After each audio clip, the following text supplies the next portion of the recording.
Sejam bem-vindos ao episódio número 40 do Quatro Cantos do Mundo. Hoje connosco um central bastante experiente, Pedro Mendes. Pedro, antes de começarmos a entrevista, quero deixar-te o meu agradecimento por teres aceitado o convite. É um gosto para mim ter-te aqui no Quatro Cantos do Mundo. Obrigado eu também pelo convite. É um prazer enorme poder partilhar um pouco da minha experiência, daquilo que foi acontecendo na minha carreira, contigo e com os ouvintes. Exatamente, exatamente. Ó Pedro, acho que antes de começarmos esta nossa viagem pela tua carreira internacional, é importante darmos um bocadinho de contexto a quem nos vê e a quem nos ouve. O Pedro conta com 4 países no estrangeiro no currículo. O primeiro foi a Suíça, onde atuou ao serviço do Servette. Esteve também em Espanha, ao serviço do Real Uhum, Madrid. Passou por Itália, no Parma e no Sassuolo. E o último país no estrangeiro que conta no currículo, foi França, neste caso onde representou o Rennes e o Montpellier. Hum, Pedro, antes de irmos a estas aventuras no estrangeiro, gostava de olhar um bocadinho para a atualidade. Como é que tem sido esta experiência de estar sem clube, digamos assim, nesta temporada 24-25? É fácil manter a motivação? Uh, Fácil, assim, não é fácil manter a motivação. É óbvio, quando tu és apaixonado pelo que fazes, tens sempre aquela réstia de esperança que alguma coisa vai surgir. E daí encontrar a minha motivação. É pela paixão pelo futebol que a motivação está lá. Se no dia que eu perder essa paixão, a motivação vai desvanecer e provavelmente aí terei que arrumar as botas, porque quando não tens paixão no que fazes, mais vale a pena não continuar. Pedro, eu acho que é importante dar um bocadinho deste contexto, porque é uma situação que nem sempre é fácil. Como é que é a tua rotina hoje em dia? Quem acompanha as tuas redes sociais vê que estás muito ativo a nível de trabalho físico, ginásio. Como é que é o teu dia a dia agora? É, sim, eu tento manter o mesmo rigor que tinha como se estivesse num clube, ou seja, mantenho as mesmas rotinas a nível de treino, a nível alimentar, a nível de cuidados de sono, por exemplo, até porque isso foi uma coisa que sempre fez parte da minha carreira e agora é difícil entre aspas, a bandalhar, digamos assim. Não é porque, ou seja, ser profissional de futebol não é só quando tu tens contrato, é um modo de vida, até mesmo nas férias, ou seja, há quem partilhe que nas férias, há quem partilhe da ideia que nas férias podes fazer o que quiseres, pronto, isso depois vai de encontro a cada um e eu respeito. É sim um momento para tu abandalhares, entre aspas, um pouco, mas também não muito, porque depois custa-te muito mais a recuperares desse abandalhar, entre aspas, digamos assim. Exatamente, E quanto exatamente. mais na idade vais avançando, pior é para recuperares. Ó Pedro, e se dissessem ao Pedro que aos 28 anos se estava a estrear na seleção, que no futuro iria ter uma grave lesão que iria impedir de jogar durante muito tempo e que nesta fase iria estar sem clube, como é que esse Pedro reagiria? Se eu tivesse que 28 anos, Sim, sim, na ou se altura me em que te dissesse. estreaste pela seleção e te dissessem nessa Uh, altura: "Olha, o teu futuro vai ser assim". É muito difícil. Hoje em dia já não me consigo projetar no futuro. Talvez graças a essa lesão tive que me reinventar a todos os níveis, mentalmente, fisicamente. E se antigamente eu conseguia fazer projeções de futuro, hoje em dia já não consigo. Então eu não te sei dizer de que forma é que eu iria pensar ou o que é que me diriam ou o que é que iria acontecer. Simplesmente aconteceu e esse acontecimento levou-me a mudar a minha maneira de pensar. Hoje em dia olho muito mais ao que está à minha frente no sentido mais palpável, mais o hoje e o amanhã, mas para a semana já não te consigo dizer como é que me projetaria ou a verdade é que, olhando para trás, todos os objetivos e todos os sonhos que eu tinha de criança, concretizei-os quase todos. Quase todos, talvez 98%. e seguramente os outros 2%, se continuar a pensar a ter a mesma entrega que sempre tive de miúdo até agora, irei concretizá-los, certamente. Pedro, vamos olhar agora um bocadinho mais para o passado. Antes de irmos à experiência na Suíça, eu gostava só de fazer-te aqui uma questão sobre o Sporting. Uhum. Hum, É reconhecido por muitos como uma das melhores formações do mundo. Tu terminaste lá a formação numa fornada de jogadores bastante interessante, alguns que construíram uma carreira bastante boa. Pergunto, que memórias é que tens desses tempos do final da formação? E pergunto também se há assim alguma história mais curiosa, mais caricata, que possas partilhar connosco desses tempos de final da formação. Assim, talvez a história que me salta mais à vista, epá, eu não vou dizer nomes, mas lembro-me de gente lá na academia haver como é que se diz? Aquelas máquinas que tu metes a moedinha e podes tirar qualquer tipo de bebida, Certo. digamos assim. E lembro-me na academia estavam a fazer o reabastecimento dessas máquinas e então havia muitas paletes de bebidas e etc. Então tínhamos dois colegas que decidiram roubar essas paletes e levar para o quarto. Só que o que é que acontece? Eles, para fazer isso, a câmara de videovigilância estava mesmo de frente para eles. E então eles levaram aquilo para os quartos, saltaram pelas varandas e não sei o quê, e o chefe de segurança chamou-os, ou seja, eram pessoas completamente improváveis de fazer aquilo, chamou-os e perguntaram-lhes: vocês fizeram alguma coisa? E eles a dizerem que não, e o chefe de segurança a saber porque tinha visto nas câmaras, a dizer, pá, digam lá a verdade, o que é que aconteceu, o que é que vocês fizeram, e eles a mentir à grande, e o chefe de segurança só diz assim, então olha lá aqui para as câmaras. E então, ou seja, estavam eles assim, a pegar nas paletes e a tirar para cima para o quarto e não sei o quê. Bem, diz que olharam uns para os outros, começaram-se a rir e pronto, pediram desculpa. Mas foi muito engraçado porque, na verdade, eles estavam a mentir e as câmaras estavam mesmo de frente para eles. Ou O seja, o me foram mesmo apanhados com a mão na massa.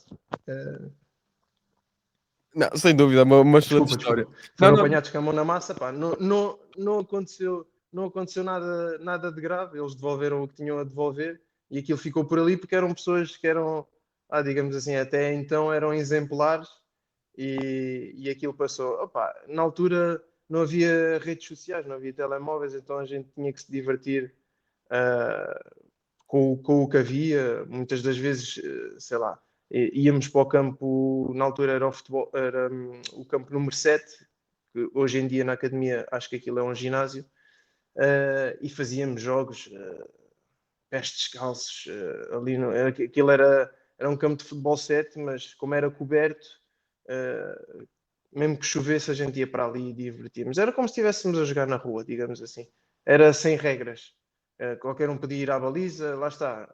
Durante a semana tens aquelas regras do treinador que tens que seguir à risca e muitas das vezes a gente quando ia para ali era para a gente se divertir. Pedro, mas lá está, ter tido a oportunidade de concluir a formação num clube como o Sporting, sentes que, moldou muito aquilo que tu és enquanto profissional e também enquanto pessoa, porque afinal de contas estavas ali num meio, hum, pronto, próspero, acho que posso dizer desta forma. Uhum. Sim, e a verdade é que, ou seja, há histórias que eu vi e presenciei que, que também se diz muito do clube, não está só para formar jogadores, mas também cidadãos. E se tu não fosses bom na escola, se não tivesses boas notas, se tivesses mau comportamento na escola, tu não jogavas nesse fim de semana, ou seja, o castigo era não jogares. Se tivesses um mau comportamento com alguém, eras punido, ou seja, e fosses quem fosses, o nome que tu tivesse, aquelas promessas já que havia na academia, se não tivesses um bom comportamento na escola, não iria jogar nesse fim de semana. E houve alguns que, pronto, que, acabou por acontecer não jogarem um jogo ou outro. Porque lá está, o futebol é como se fosse um funil, digamos assim. Tens a base que é muito grande, mas depois só aparecem muito poucos. Então, já que não dá para todos, ao menos que te formes, ao menos que te consigas formar na escola, digamos assim. Exatamente. Pedro, viajamos agora então até ao verão de 2010. Pergunto como é que surge a hipótese de rumares ao Servette e como é que encaraste essa possibilidade? Olha, eu sempre tive um espírito aventureiro, nunca, ou seja, nunca fui de dizer, apareceu o Servette, não, pá, porque é Suíça, ou não, porque estou longe dos meus pais, ou porque vou para longe. Não, sempre encarei tudo como, olha, é para ali, é porque tem que ser para ali. Para já o facto de haver portugueses na equipa também me deixou um pouco mais confortável. Na verdade eram meus rivais, era o Mister João Alves, tínhamos o Saná, que também jogava no Benfica, e o André Soares, que agora está no Paredes, que também na altura jogava no Benfica.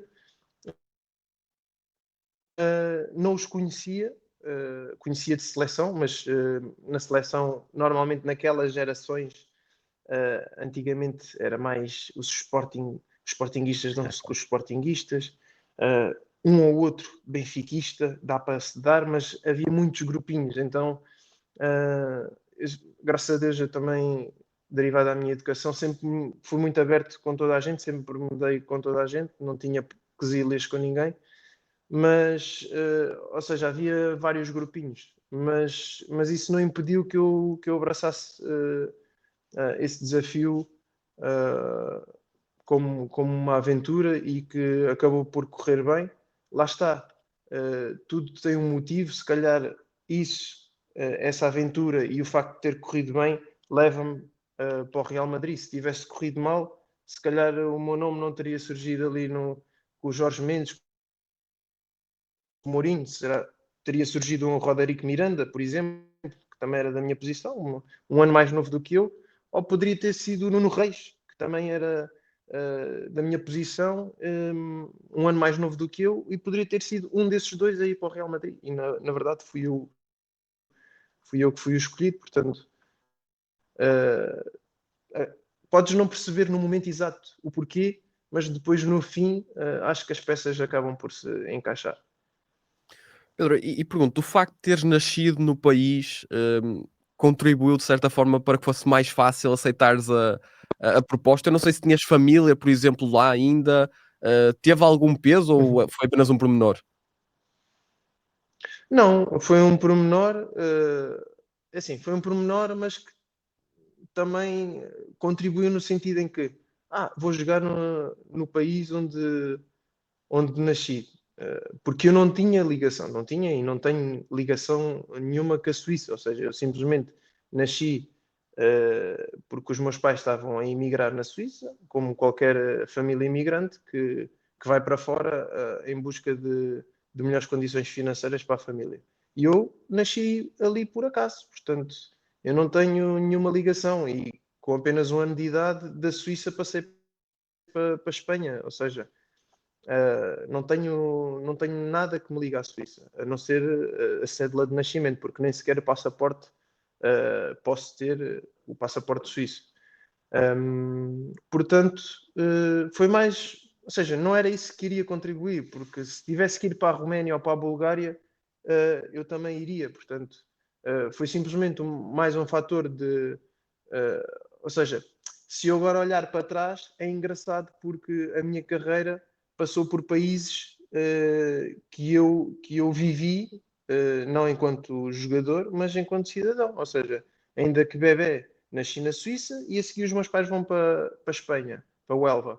E no sentido inverso, ou seja, no sentido profissional, começo a minha carreira internacional na Suíça e depois vou para a Espanha.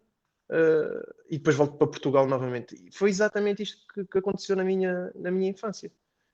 Nasci na Suíça, fui para a Espanha e depois para Portugal. E aqui foi exatamente a mesma coisa. E outra coincidência foi que no meu primeiro ano de sénior eu vou para o Real Massamá.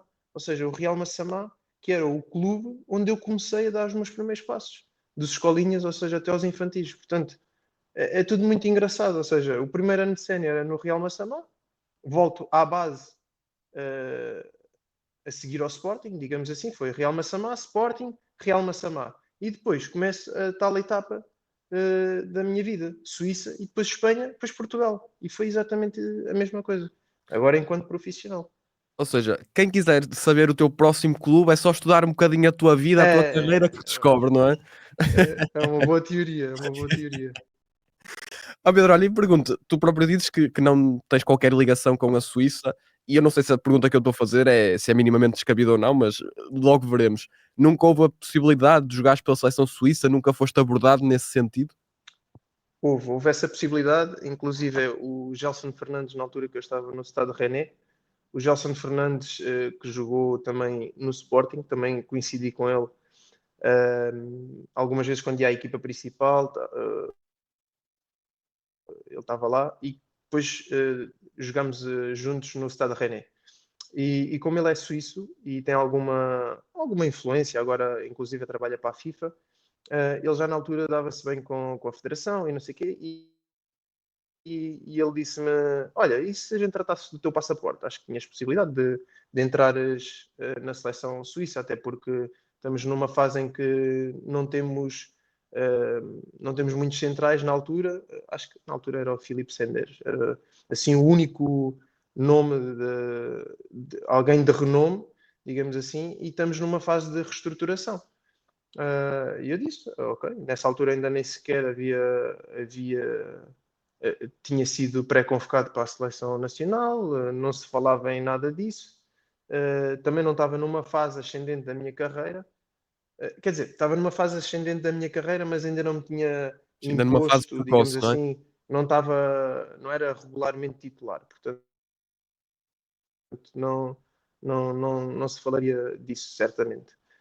Um, Falámos sobre isso, mas depois, segundo as leis que existem na Suíça, tens que residir 7 anos no mínimo na Suíça, ou ter um dos pais suíços, ou um dos pais, mesmo que não seja suíço, tem que descontar para o país durante não sei quantos anos, e não era o meu caso. O meu pai é angolano, a minha mãe é portuguesa. Quando foram para lá, foram trabalhar e tiveram lá, não sei, 2 anos. Não te sei dizer, porque não sei essa história, mas não havia esses, não tinham esses requisitos para que eu Certo. fosse neutralizado suíço. A cédula de nascimento não servia praticamente para nada. Então acabou por cair por terra. Mas lá está, mais uma vez, é o que é, tem que ser, e mais tarde vim mastrear pela seleção nacional. Portanto, que volta a repetir, mais um sonho de criança realizado. Pedro, olha, e pergunto, como é que foi para um miúdo de 20 anos, adaptar-se a uma nova realidade, acredito eu, viver sozinho? Todo esse processo de mudança foi fácil de lidar? Como é que geriste tudo isto? Olha, eu inicialmente fui sempre com o tal espírito aventureiro, mas quando chego lá, ou seja, o processo todo, vais para a Suíça, não sei o quê, fui sempre, até chegar, estava entusiasmado. Quando lá cheguei e me apercebi do que era, ou seja, vais para lá, tens casa, carro, mas quando as coisas são de boca, e isto também faz parte da aprendizagem, quando estas coisas são de boca e não são escritas num contrato, perdem valor. Então, tens uma casa só para ti, tens um carro para ti, não sei o quê.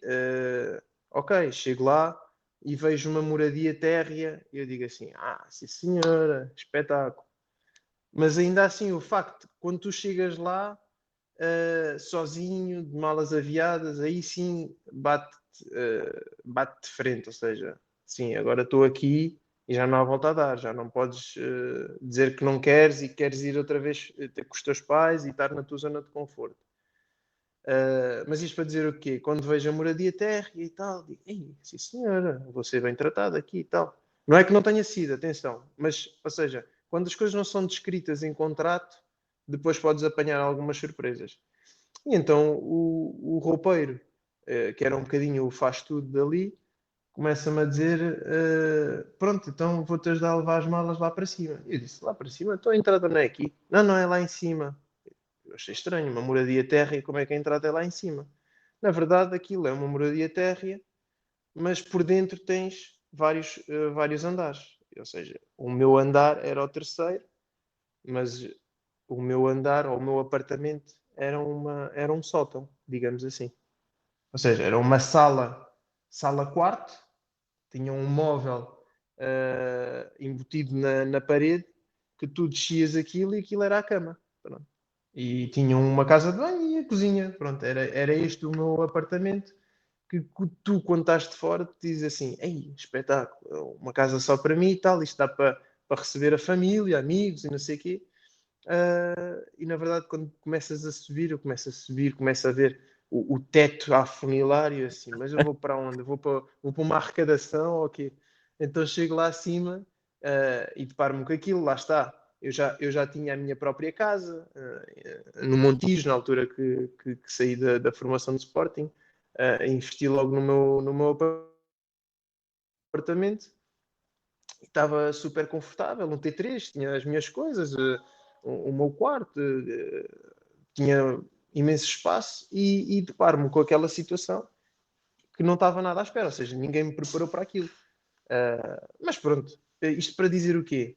No início foi difícil, mas assim que tu começas a jogar e começa os resultados a serem positivos, as pessoas começam-te a acarinhar, começas-te a entrosar com os teus colegas, começas a.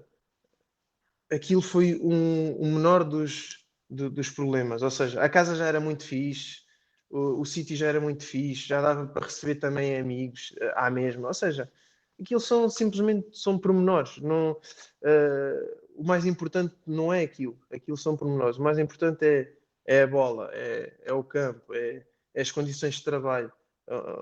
Pá, e vou-te dizer, foi uma das melhores experiências que eu vivi, porque foi um dos melhores grupos que eu apanhei. Epá, coisas mesmo surreais. Olha, tenho até uma história agora, Força, as força, histórias vão força. surgindo, as histórias vão surgindo. Este eu acho que posso dizer nomes, que isto agora vai ser muito engraçado. Então o treinador era o Mister João Alves e o treinador adjunto era o seu filho, Carlos Alves. E nós tínhamos uma grupeta, não nos mostrávamos muito com o Mister, porque é de outra geração, uma velha glória do Benfica, e o Mister Carlos Alves dava-se mais connosco, mais os jovens e tal, e era isso que também fazia o grupo, que era muito próximo dos jogadores. Então houve uma vez que, a meio da semana, atenção a isto que eu vou dizer, para os jovens não é para fazer. Nós fomos jantar, eu, o André Santos e o Mister Carlos Alves, e ficámos assim um pouco mais para lá das horas que deveríamos. E o que é que acontece? Entretanto, o Mister dá-nos boleia para casa, já eram o quê? Sei lá, 2h30, 3 da manhã, e liga-lhe o Mister, o pai dele. Vá, onde é que andas, pá? E ele, epá, vim aqui jantar com uns amigos. Não te esqueças que tens treino amanhã de manhã, pá.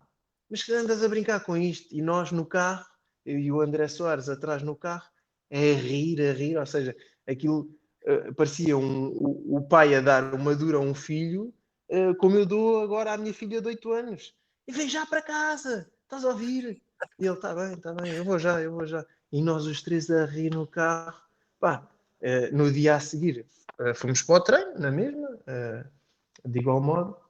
Epá, quando o Mister João Alves está a dar a palestra ali no relevado, nós os três olhamos para os outros com uma vontade de rir, pá, e o Mister João Alves a perceber-se assim um pouco da galhofa. Epá, mas ele acho que até hoje nunca soube, se ele ouvir agora, tenho a certeza que o Mister Carlos Alves só vir esta parte vai se lembrar perfeitamente. Mas pronto, foram histórias engraçadas que não é, lá está, faz parte da aprendizagem. Se fosse hoje em dia não o faria, mas lá está, é uma vez sem exceção, tipo, não é para repetir, não é para se fazer, mas é óbvio quando às vezes estás em boa companhia, estás a jantar e acabas por ficar um pouco mais na conversa e na altura, como estás no estrangeiro, deixas-te levar um pouco.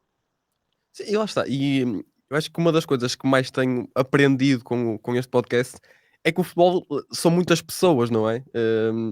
Podes jogar neste clube, num clube melhor, num clube pior, mas as ligações que vais criando e as relações que vais criando é muito daquilo que fica, se calhar o principal. E acho que esta história demonstra exatamente isso. Uhum. Não, é verdade, é verdade. E lá está, isso também acaba por criar um pouco de. Acaba por criar, fazer grupo, unir-nos ainda mais. Epá, e correu tudo muito bem. Uh, Pá, tenho outras histórias, sei lá. Nós fizemos uma partida, não sei como é que se diz agora, às vezes é com tantas línguas que. Ou seja, fizemos uma brincadeira ali no balneário, lá na Suíça, que eu tinha visto na altura no Instagram, que era, eu até tenho aí o vídeo, que era, eu metia uma t-shirt, eu dizia que tinha um poder, e eu metia uma t-shirt por cima do tronco e cara de alguém, e já era combinado com 3 ou 4. E eu tirava a t-shirt e eles não conseguiam fazer abdominais. Ou seja, eu dizia assim, faz lá 10 abdominais. E ele fazia 10 abdominais. E eu depois metia a t-shirt e dizia assim, agora quando eu tirar a t-shirt, tu não vais conseguir subir. E ele, não. Mas esse primeiro estava combinado comigo. Certo. Eu tirava a t-shirt e o gajo, ei, bloqueei e tal. Fazia a 2, 3. O quarto estava ali a ver, assim, não, isso é impossível, isso é impossível. Então o que é que acontecia? Quando eu tirava a t-shirt, havia um outro, um quinto, feito comigo, baixava os calções e ele, quando subisse, batia com a cara no rabo desse meu colega. Eis, tu não tens noção. Fiz isso, ele bate mesmo de chapão no rabo. E estava toda a gente no ginásio a ver. Staff médico, preparador físico também era português, o Mister Carlos Alves, o Mister João Alves não estava. Estava toda a gente a rir, bem, ele ficou mesmo envergonhado. E isto para dizer o quê?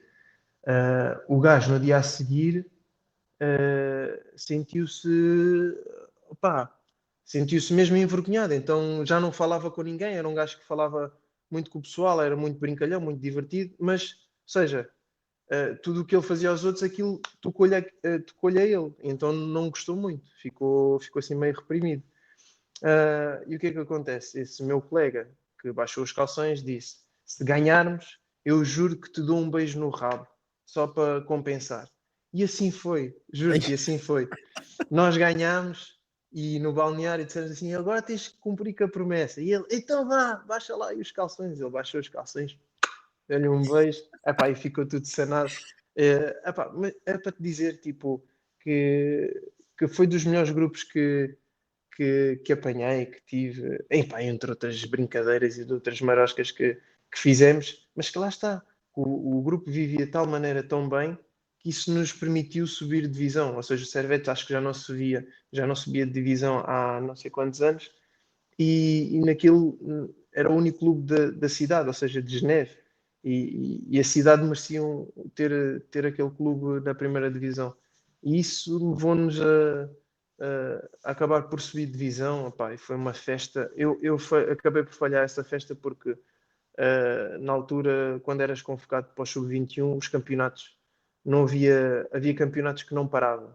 Por exemplo, no Brasil, se és convocado para a seleção brasileira, o campeonato não para, o Brasileirão Certo. continua.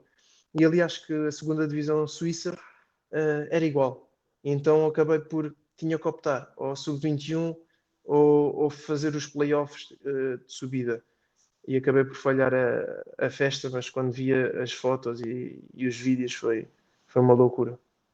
Eu adorei a forma como a história que contaste até meio já era ótima, mas depois aquele final elevou-a mesmo excelente, Epá, sim, excelente. foi incrível, foi incrível.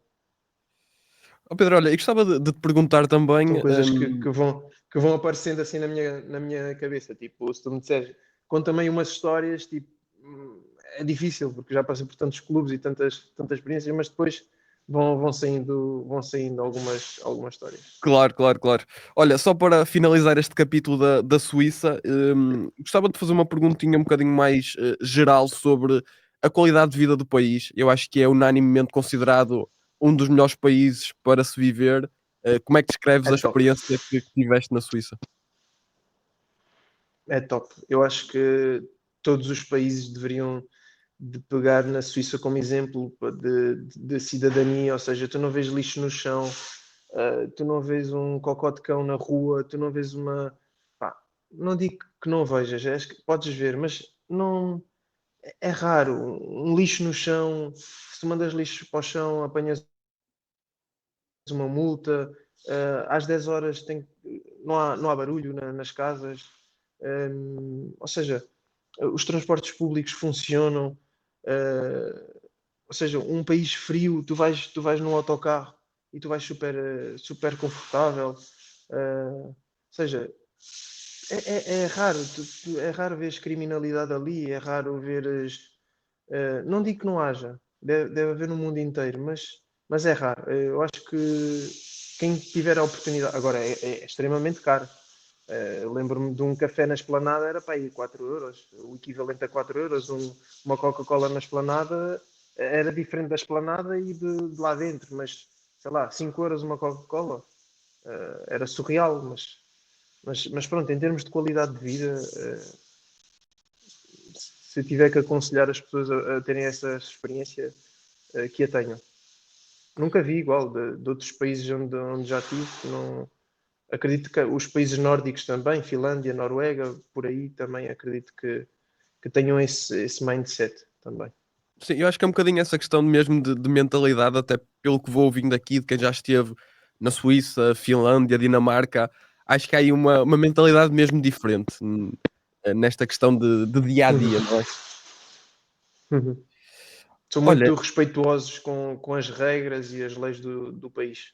exatamente, Até porque eu exatamente. acho que eles têm, não sei se estou a falar ou seja, sem conhecimento, mas eu acho que, por exemplo, eu, enquanto trabalhador estrangeiro, se eu cometer algum erro, ou seja, se eu for um fora da lei, deportam-me, ou tipo, já não entro no país, ou sei lá, tenho um carimbo no meu permis, é assim que se diz, o permis de trabalho, e que pá, expulsam-me do país e já não tenho direito a entrar. É uma coisa assim, percebes? Ficas manchado perante o governo suíço ou perante as leis da Suíça e acabas por não poder entrar ali mais. Sim, há uma maior, um maior controle, Atenção, vá. isto era na altura que eu estava lá, agora não sei Claro. como é que as coisas funcionam, sei que tinhas que andar ali na linha, ainda para mais sendo imigrante ou trabalhador estrangeiro, tens que acatar ali as ordens e seguir as leis deles, senão vais embora e não voltas. Pedro, seguindo aqui um bocadinho o caminho na tua carreira, como é que se recebe a informação de Pedro, há aqui a possibilidade de Real Madrid? Olha, nem quis acreditar, para te ser sincero, pensei que era uma brincadeira, ou quando quando começa a perceber que realmente pode, pode acontecer, aceitei o projeto, claro, não ia dizer que não. Não, Real Madrid não, que eu gosto mais é do outro clube, não, mais um sonho de criança realizado, mas pronto, não estava em mim, não estava em mim, só quando lá cheguei é que caí em mim, mas também não me iludi, ou seja, não me. Ou seja, sempre muito pés assentes na terra, sempre ou seja, lá está, a palavra certa é não me iludir, não é porque estar aqui juntamente com estas estrelas todas e mesmo com colegas de equipa que vieram a tornar-se estrelas, posso dar o Nacho Fernandes, o Carvajal, o Moratas, que eram da minha equipa, e que nessa altura não se sabiam o que é que viriam a dar ou viriam a ser, mas aceitei o desafio como, pá, que não me falta humildade, mas como se fosse um outro desafio qualquer. Aquilo era um dos meus sonhos e, e lá está, tinha que passar, quero passar por este processo.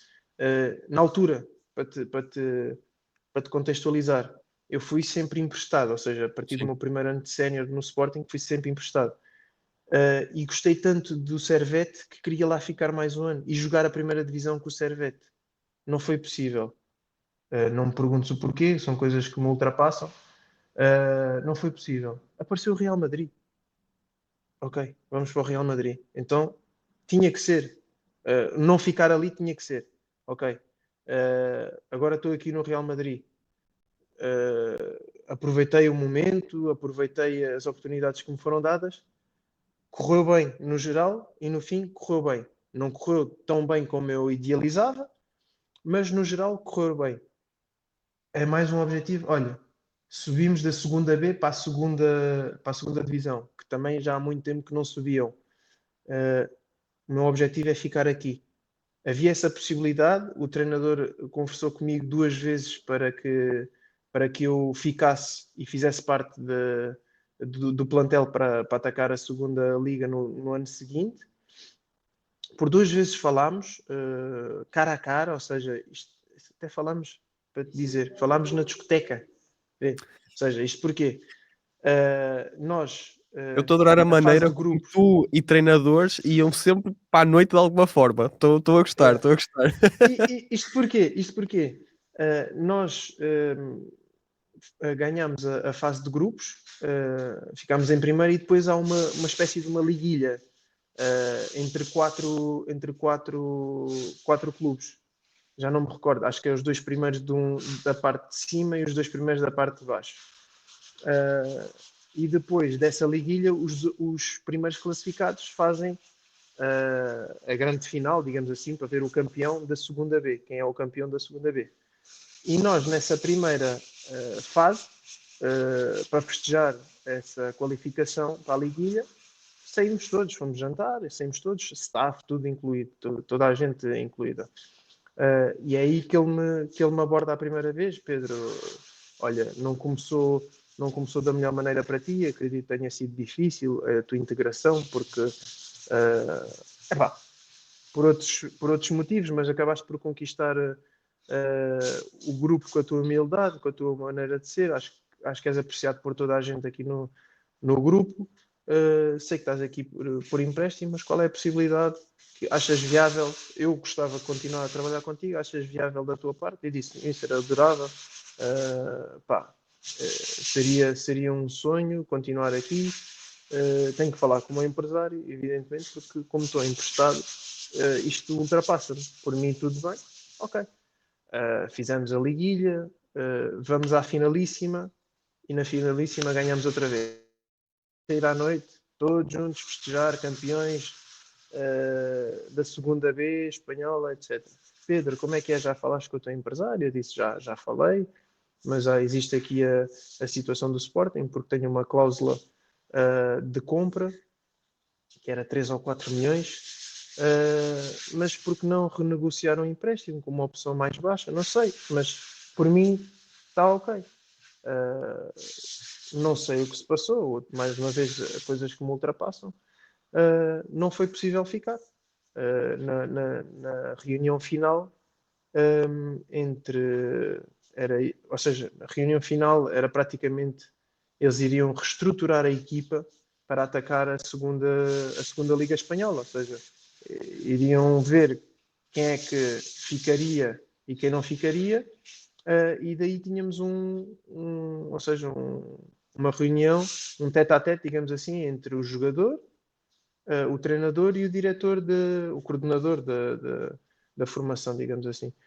E aí, nessa reunião, foi-me dito: olha, Pedro, não chegamos à avante, não conseguimos, não faz parte da nossa filosofia gastar tanto dinheiro, a não ser que fosse um predestinado, não é o meu caso.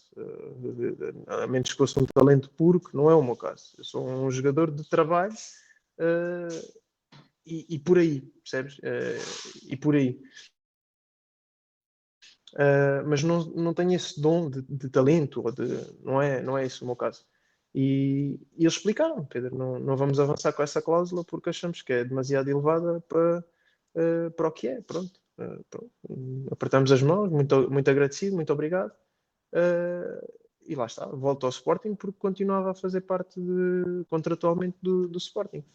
E aí foi criado, nesse ano foi criado as equipas B, que me deu essa oportunidade de voltar ao Sporting. Na altura, fiquei um pouco triste porque queria ter continuado. Pá, não te vou mentir, se estás no melhor clube do mundo, tu queres é continuar. Voltei, passou rapidamente, porque queria também demonstrar que tinha capacidade para ficar ali e que merecia uma oportunidade, nem que fosse na equipa principal também, mas estando na equipa B também estava próximo de estar na equipa A. Portanto, é diferente estar na equipa B do Real Madrid e passares para a equipa A. A distância Certo. é relativamente maior de estar na equipa B do Sporting para a equipa A da equipa B do Sporting para a equipa A do Sporting. A distância é mais curta. Então eu encarei isso como um desafio. Ok, mesmo estando na equipa B do Sporting, se eu fizer as coisas certas e bem, tenho essa possibilidade de dar o salto para a equipa A. E assim foi. Mais tarde veio-se a confirmar isso. E mais tarde vim a realizar mais um sonho de criança. Estrear-me para a equipa principal, jogar no estádio José Alvalade, ser capitão, fui capitão na equipa do Sporting, e também correu bem. Correu bem, não, esse foi o pior ano de sempre da equipa principal do Sporting, Sim. mas na equipa D estava a correr tudo às mil maravilhas. Não foi por acaso que depois em dezembro ou a partir de outubro muitos jogadores da equipa B começaram a saltar para a equipa A, isso começou a desfalcar a equipa B.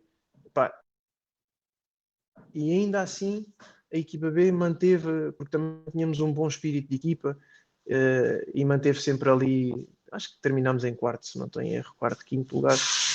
Ou seja, já muito fizemos nós para a fase de instabilidade que se vivia naquela altura. Exatamente, exatamente. Ó Pedro, olha, e voltando ao Real, gostava só de perguntar, de alguém que já esteve dentro daquela estrutura, o que é que distingue o clube e faz com que este seja, por muitos, considerado o melhor clube do mundo? O que há ali de diferente? Estás a falar de qual? Do Sporting Não, não, não, do Real, do Real, ou do do Real. Real Madrid? Como disseste, o melhor clube do mundo. Há bocado falámos de uma das melhores formações, poderia ser. Não, não, mas O que eu é que estava-me a referir distingue? ao Real, sim. O que é que distingue? Epá, eu acho que para já as infraestruturas são abismais, não falta ali nada. Nesse ano que eu estive lá já estavam a construir dormitórios, porque era uma das coisas que falhava ali. Mas na altura já estavam a construir dormitórios, portanto acredito que neste momento não falte nada. Depois aquilo é construído tipo por patamares. Isto para te. Vamos supor tipo uma montanha com um declive pouco acentuado, que não seja a pique, mas, ou seja, isto para dizer o quê? Tinhas o parque de estacionamento cá em baixo e depois tinhas o sub-13, ou seja, os campos do sub-13 e os balneários. Depois, mais acima, vais subindo, vais subindo, vais subindo até chegares à equipa principal. Ou seja, praticamente aquilo é uma analogia ao futebol, à vida, os patamares, tens que passar por ali, começas de baixo e vais subindo, então aquilo está estruturado assim. Tu para ires para a equipa principal, para o parque de estacionamento, para ires lá para cima, tens que dar a volta, não te cruzas ali com aquele pessoal, mas para ires para a equipa B, que é o patamar máximo, vamos pôr a equipa principal fora, ok? Mas é o patamar máximo a equipa B ali da formação, ou seja, do sub-13 até sub-15, sub-16, sub-17, e até chegares à equipa B, Real Madrid e Castilha. Nós éramos o pique ali da montanha da formação. Depois tens a outra parte que nem se mistura. Mas eu acho que também a estrutura em si, a direção, isto para te dizer o quê? Eu quando me lesionei, ou seja, Passado 10 anos ou 8 anos, eu lesionei-me no joelho pelo Montpellier. E eu recebo uma mensagem, tu nem adivinhas, do Emílio Butraguenha. Ui. Ou seja, a dizer-me, Pedro, soube da tua infelicidade, tudo o que precisares de nós. Ou seja, isto para dizer aqui, eu passei um ano no Real Madrid Castilha. Tipo, estreiei-me também com o Real Madrid, equipa principal, na Liga dos Campeões.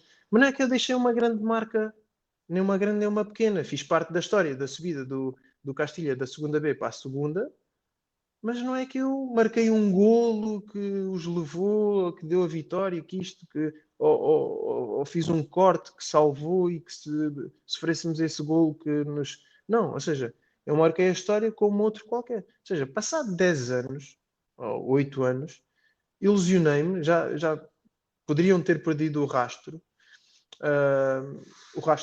neste caso, da minha existência, e recebo uma mensagem dele a dizer: Pedro, desejamos-te as rápidas melhoras. Se precisares de alguma coisa, podes contar connosco. Ou seja, isto é surreal, estás a ver? Tipo, ainda por cima, uma lenda do É isso, podia ser futebol que é.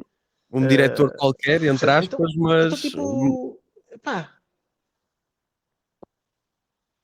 tipo, ali nada falha, percebes? E se falhar, obviamente, há de ter as suas falhas, como todos os clubes, mas foram coisas que me chocaram pela positiva, que eu não estava à espera e que na verdade aconteceram.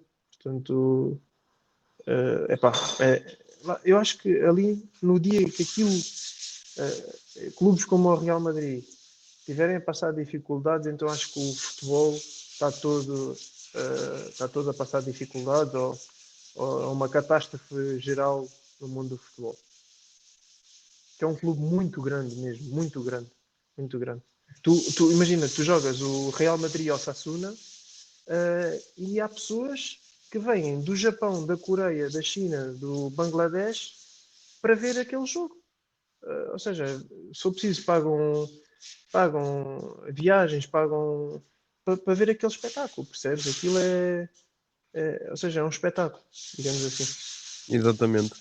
Pedro, olha, e embora tenhas feito a maior parte do teu percurso no clube, no Real Madrid Castilha, hum, pergunto, havia logicamente, porque estreaste também pela equipa principal, contacto com a equipa principal. Como é que foi lidar com Ronaldos, Pepes, Coentrões, José Mourinho? Tens assim, deu para criar relação com eles efetiva? Deu para criar uma relação. É óbvio que hoje em dia não me relaciono com eles. O único que consegui relacionar-me foi com o Pep, porque coincidimos na seleção. Com o Cristiano consegui privar 2 ou 3 vezes com ele, duas vezes, fora dali do meio Real Madrid, digamos assim, num jantar, e houve outra vez que me convidou também para jantar. Mas com o Pep foi na seleção, ou seja, depois desses anos todos cruzámos-nos ali, cruzámos-nos agora recentemente Porto Estrela da Amadora, por exemplo, e trocámos ali algumas impressões. Outra impressão que fiquei do Pep foi que, diferenciado, foi que quando me lesionei, quando fui operado, eu fui operado pelo Dr. Noronha, no Porto, que inclusive eu já o tinha operado a ele também. E o doutor ligou-lhe e disse: Olha, tenho aqui uma pessoa, vai ser operado por mim, fala lá aqui com ela. Então tivemos ali a falar ao telefone e tal, fica tranquilo, o doutor sabe o que faz, não sei quem, não sei o que mais. Pronto, foi operado. No dia a seguir, volto para o hotel e recebo uma chamada. De quem? Do Pepe. Então, mano, como é que correu a operação? Como é que estás-te a sentir? Se precisares de alguma coisa, se a tua esposa precisar de alguma coisa, a minha esposa pode ir aí ajudar, levar o que for preciso. Pá, tu dizes o quê? Não tenho nada a dizer. Ou seja, ele não tinha necessidade. Já tínhamos falado antes. E ainda assim, preocupou-se e mostrou-se interessado em saber como é que tinha corrido, como é que estava. E são pessoas que que te marcam por serem diferenciadas enquanto seres humanos, não enquanto jogadores, porque os jogadores já toda a gente sabe o que eles são, porque nós vemos isso. Mas para além disso, ainda serem assim como pessoas, marcam-te. Pá, entretanto, já me cruzei com o Coentrão uma vez numa viagem de férias, a entrar para o mesmo avião, pá, e falámos ali. É óbvio que a gente se cruzar, a gente, para dar um exemplo, defrontei o Di Maria no PSG Montpellier várias vezes e sempre, pronto, há ali uma conversa. Então estás aqui, assinaste aqui, disse, então e tu? Estás a gostar de Paris, tal? Preferes Paris ou Madrid? Pá, cruzámos-nos também no Estrela Benfica, percebes? Acabamos por nos cruzar. É óbvio que não temos afinidade nenhuma, mas conhecemos-nos. Claro. Olha, Partilhado o balneário, de ter ido à equipa principal. Estava-te a dizer que me tinha cruzado com o Kaká depois do Real, num Parma Milan, trocámos de camisola. Estás aqui, vieste para aqui, não sei o quê. Sim, olha, Ricardo ou Kaká, já não me lembro como é que eu tratava. Acho que dá para trocar camisolas? Claro, com muito gosto, não sei o quê. Pá, são coisas que te marcam, estás a ver? Bola de ouro, e está ali super tranquilo contigo, muito humilde, pá, tudo isso. Pá. Para além do que conquistaram enquanto jogadores, tratam assim como pessoa, pá, são diferenciados. Olha, gostava só de fazer mais 2 perguntas em relação ao Real, Pedro. A primeira, já falámos aqui que te estreaste pela equipa principal. Que memórias é que guardas dessa noite de Champions contra o Ajax? O que é que te disse o Mourinho na altura de entrar? Que memórias é que ainda tens presentes desse dia em específico? Opa, olha, até ser convocado, imagina, se fosse uma coisa. Imagina, eu agora não te sei dizer que sentimentos é que eu tinha, porque eu achava aquilo tão natural. Eu não te vou dizer natural, sim, tinha que ser convocado, é coisa natural, ser convocado para a Champions. Não te vou. Claro que fiquei extremamente feliz, mas imagina, eu consigo descrever a emoção que tinha quando fui convocado para a seleção nacional e a emoção que tinha quando fui convocado para a Champions. Ok, fiquei contente, mas tipo, sempre pés assentes na terra. Tipo, não extrapolei, estás a ver? Não viajei. Uh, Caiu sim na real quando ele me manda aquecer. Mas pensei assim, manda-me aquecer, só tipo rotativo, estás a ver? Vão três, agora vão outros três, agora outros três, e assento, e não sei o quê. Mas na altura que fui convocado, não te sei dizer, tipo, como é que foi essa convocatória, se foi, se foi escrita, se me ligou, se me disse, olha, vais ser convocado, não me recordo muito bem. A verdade é que fiz os treinos dessa semana porque eles iam jogar, já tinham a qualificação na mão, e eles iam jogar a seguir o Super Clássico. E houve jogadores que não foram. O Cristiano não foi, Sérgio Ramos não foi, o Pepe não foi, se não estou em erro, acho que era o Albiol e o Varane como centrais, e eu. Isto para dizer que, tipo, lá está, poderia acontecer eu ser chamado, como poderia não ter acontecido e ser outro. Mas a verdade é que nessa semana treinei com eles e a convocatória foi como todas as outras. Tipo, acho que foi por folha, estás a ver? O teu nome ali e tal, assina, e toca a andar. Ninguém, tipo, preparou, de género, olha, que vais ser convocado e tal. Então, tipo, encarei aquilo com naturalidade. Até porque nem nunca imaginei que iria jogar aquele jogo, ou entrar. Só que aí na Real, mesmo quando o Arbeloa faz sinal e diz que não dá mais, pá, e aí sim ele diz: dá cá, senta-te aqui. Inclusive eu tenho uma foto com ele, que estamos no banco, e ele antes de eu entrar, ele epá, deixou o jogo correr completamente. Tipo, normalmente é os adjuntos que falam contigo e tal, e que te dão as diretrizes, ele não. Anda cá, miúdo, anda cá, senta aqui, sentámos os dois, ele disse, olha, estás a ver o coentrão? O que ele está a fazer, tu não fazes. Eu disse, então, estás a ver, ele vai à linha, cruza e tal, movimentos de sobreposição, passa, vai nas costas. Não, ele quando for, tu ficas como terceiro central, fechas por dentro. E tu depois do meio campo, tu não vais, passas a bola e voltas para a tua posição. Que eu quero-te aqui em equilíbrio, não sei o que mais. Pronto, e assim foi. vou-te dizer, tipo, tinha as pernas duras, presas, sem entrar, ainda não tinha entrado, mas já estava ali, que parecia que tinha queimbra já. Mas foi só até fazer o primeiro passo. Assim que tu fazes o primeiro passo, começas a. O truque também é falares, interagir, estás a ver? Eu tenho essa facilidade de comunicar, então passou muito por aí, do género. Faz a primeira ação do jogo, faz bem, para ganhares confiança. Primeira, segunda, terceira. A partir daí já deixa rolar. Então, assim foi, estás a ver? Não, não foi um. Não destoei, não. A verdade é que quando tu estás lá, és um como os outros, uns com mais talento, outros com menos, mas se tu fizeres certinho e se tu não virares a cara à luta, ou seja, se tu deres tudo o que tens, vais acabar por fazer as coisas bem feitas, ao menos não te vão recriminar de não teres te esforçado. O importante é as pessoas verem que tu te esforçaste. Mesmo que falhes o passe, falha o passe e a seguir vai atrás da bola, estás a ver? Vai atrás, vai tentar corrigir o teu erro. Se mostrares isso, está tudo certo. Agora, se falhares e ainda assim baixares a cabeça e te sentires intimidado ou temoroso, aí sim as pessoas vão te recriminar. Pá, no meu caso também, jogar com aqueles craques, tu podias mandar uns caracóis, a bola podia saltitar que eles transformam pedras em bolas, então. Mas não foi o caso, não foi o caso. O relvado estava perfeito, as condições estavam perfeitas. Também entrei, acho que estava 2-0, ainda deu para festejar um gol. Portanto, são essas fotos que ficam no meu álbum. A camisola está lá em um quadro. Portanto, essas coisas ninguém me pode retirar.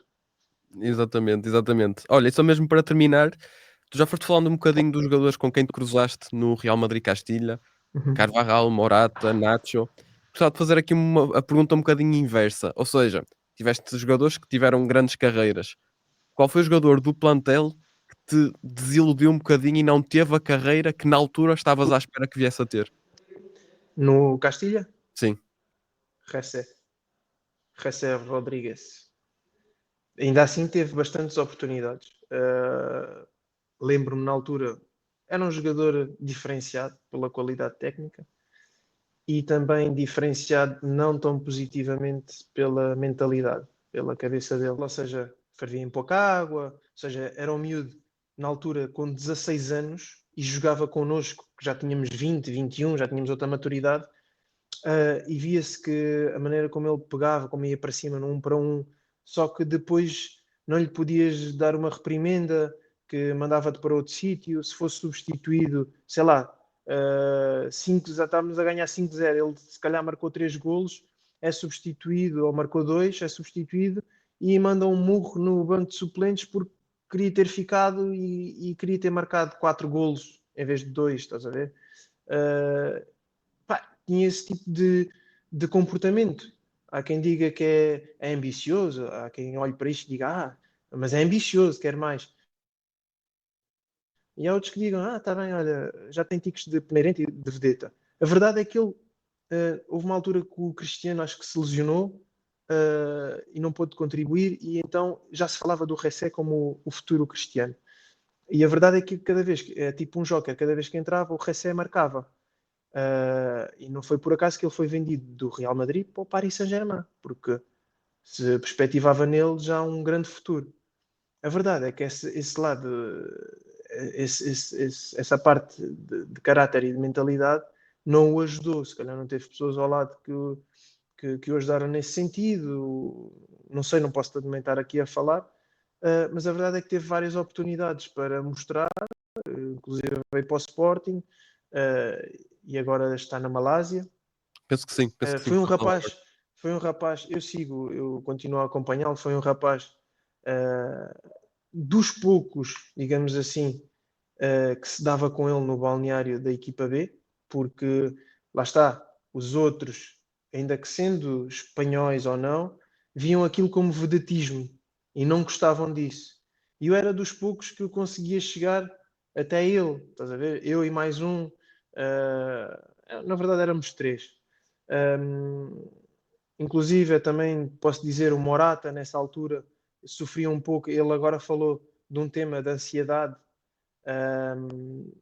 e já na altura eu era dos poucos e lembro-me de uma vez a gente coincidir num Juventus Parma e tenho uma foto com ele, estamos assim abraçados e ele diz, ainda me lembro quando tu me davas conselhos para ter calma, isto porquê? Porque ele já na altura tinha esses traços assim de ansiedade, porque quando as coisas não, tipo, lembras-te do Fernando Torres no Chelsea? Que Sim, não conseguia meter a bola para dentro, ou a bola batia, a baliza aberta e a bola ia para fora, ou batia no poste e não conseguia, as coisas não saíam. Então o Morata às vezes nesse ano sofria um pouco disso, ou seja, tentava e as coisas não lhe saíam. Então vias desmoralizado, cabisbaixo, e dizia assim: Álvaro, tranquilo, mais tarde ou mais continua a trabalhar como estás a fazer. As coisas é só uma fase, as coisas vão acabar por acontecer. Quando começar a entrar, nunca mais vai parar, não sei o quê. Epá, e a verdade é que isso aconteceu, estás a ver? E então eu tinha esta facilidade, lá está, a tal cena que o treinador me tinha dito: conquistaste o grupo, pela tua maneira de ser, ou seja, eu conseguia chegar às pessoas assim individualmente. A minha recepção não foi muito bem vista, posso dizer, porque era português, porque Jorge Mendes, Pedro Mendes achavam que eu tinha um grau de parentesco com o Jorge Mendes, achavam que eu era sobrinho ou afilhado e que aquilo tinha sido cunha e não sei o quê, pá, e não foi muito bem acolhido. Mas lá está, tu com a tua humildade, com a tua seriedade, o teu trabalho, as pessoas depois acabam por dar o braço a torcer. Não, eu até é trabalhador, pá. E eu conseguia, tipo, dar-me com eles, não era tipo, eu sou português, só me dou com os estrangeiros ou só me vou dar com os portugueses. Não, imagina, se tivéssemos, tínhamos uma zona em comum, que era os banhos e massagens, sauna, etc., em que a equipa B partilhava com a equipa principal. E não era por isso que eu me dava só com os portugueses, não. Se estivesse com os meus colegas da equipa B, estava ali, não era, agora chegaram aqueles, vou zarpar e vou ter. Não. Também não gosto muito disso. Mas isto para dizer o quê? Sempre me dei muito bem com esse pessoal e hoje em dia consigo ter contacto com eles, com o Ressé, com o Morata, com o Lucas Vasquez, por exemplo. Na altura não era titular. Carvajal não tenho tanto contacto. Nacho também não tenho tanto contacto, mas era um colega de posição. Respondendo à tua pergunta, quem é que poderia ter dado e não deu? José Rodrigues poderia ter dado mais do que o que deu. certo. Pá, eu confesso que quando estava a preparar a entrevista e pensei nesta pergunta, foi logo o primeiro nome que me veio à cabeça como possível resposta, porque Não, realmente acho atenção, que é não é que ele não tenha dado, porque ele lógico, deu lógico, na mas equipa podia dar mais. principal e no Paris Saint-Germain. Ele foi ganhar balúrdios e foi como uma estrela, não foi como o Neymar, nem como o Mbappé, mas foi como um projeto do género. Se tu explodes aqui, vais ser o próximo Neymar, o próximo Mbappé, estás a ver? Ele foi para lá muito jovem, sei lá, com 20 anos, talvez. E já foi com um estatuto diferente, mas as coisas não correram como. E depois dali foi sempre decrescente, estás a ver? As coisas não foram saindo tão bem. E teve montes de Exatamente. oportunidades no Sporting, no Las Palmas, agora está na Malásia, num bom clube da Malásia também, não podemos denegrir essa imagem. Era a equipa onde estava o Francisco Geraldo, se não estou em erro, que é tipo o PSG da Malásia, digamos assim. Ou seja, mas pronto, poderia ter sido bem melhor, internacional espanhol, estás a ver, assim, não sei. Em vez de ter, não sei se tem alguma internacionalização, mas em vez de ter 5, poderia ter 50. Poderia ter ganho Era isso que eu ia dizer. Agora um o campeonato europeu, da Europa, eventualmente. poderia ter não sei quantas Champions, por aí, percebes? Poderia ter sido muito mais do que foi. Exatamente. Pedro, viajamos agora até Itália. É certo que estiveste em 2 clubes, 2 cidades diferentes, mas pergunto-te, como é viver em Itália de forma geral, porque dá a ideia que é um país que tem, assim, um certo charme, de certa forma. Epá, eu vou-te ser sincero, tem esse charme porque até as asneiras são bonitas. A palavra sai cazzo, estás a ver? Não vou traduzir, mas é diferente do dizeres em português. Em português é agressivo demais. Epá, e em italiano até soa bem, estás a ver? E cazzo, tipo, não vou estar aqui a repetir mais asneiras, mas mas tipo, e tu com umas palavras, há palavras que têm, que, em termos de som, são tão bonitas que tu vais memorizando. Ah, isto diz assim. Aí, fixe. E depois, tipo, tem uma particularidade. Tu, se gesticulares, parece que entras na cena. E então, quando eu vinha a Portugal, já dizia tipo: então, mas tu estás a fazer não sei o quê? E tu, mas agora falas com as mãos? O meu irmão dizia: mas agora falas com as mãos? Epá, o que queres? Olha, apanhei esse tique, estás a ver? Pá, eu gostei, porque todas as suas, mesmo as pequenas terras, têm o seu encanto, estás a ver? A sua igreja, são muito católicos, uh, a missa do domingo, por exemplo, em Parma, recordo-me, nós vivíamos no centro da cidade, e eu não usava no centro, só usava o carro para ir treinar e voltar. Dentro da cidade, para ir às compras e não sei o quê, nós tínhamos uma bicicletazinha cada um, eu e a minha atual esposa. Digo atual porque na altura era namorada, Sim. mas na altura cada um tinha a sua bicicleta, terras muito planas, nem precisas de mudanças, não precisas de nada, cada um com um cestinho à frente. Íamos às compras assim, metíamos as compras no cestinho à frente, para casa, pá, pelas ruelasitas e tal, vamos ali, às vezes um frio de rachar, a nevar, e tu ias para o café, para a esplanada, com aquelas proteções de lona, estás a ver? Sim. E com aqueles caloríferos, pá, muito acolhedor, estás a ver? Um frio de rachar lá fora, mas tu vês o teu cappuccino, é pá, espetacular. Adorámos viver em Itália. No entanto, tipo, Parma não é uma cidade enormíssima. Tu sei lá, o centro da cidade é veramente piccolo. Estás a ver? É mesmo pequenino. Com bicicleta vais a todos os sítios, estás a ver? Não precisas do carro para nada. Pá, adorámos, adorámos. Já em contrapartida, Sassuolo é uma cidade mais industrial. Pá, tens todo tipo de indústria, de mármores, de cimenteira, da MAPEI, por exemplo, o patrocinador e o dono do clube era o dono da MAPEI, que é uma cimenteira.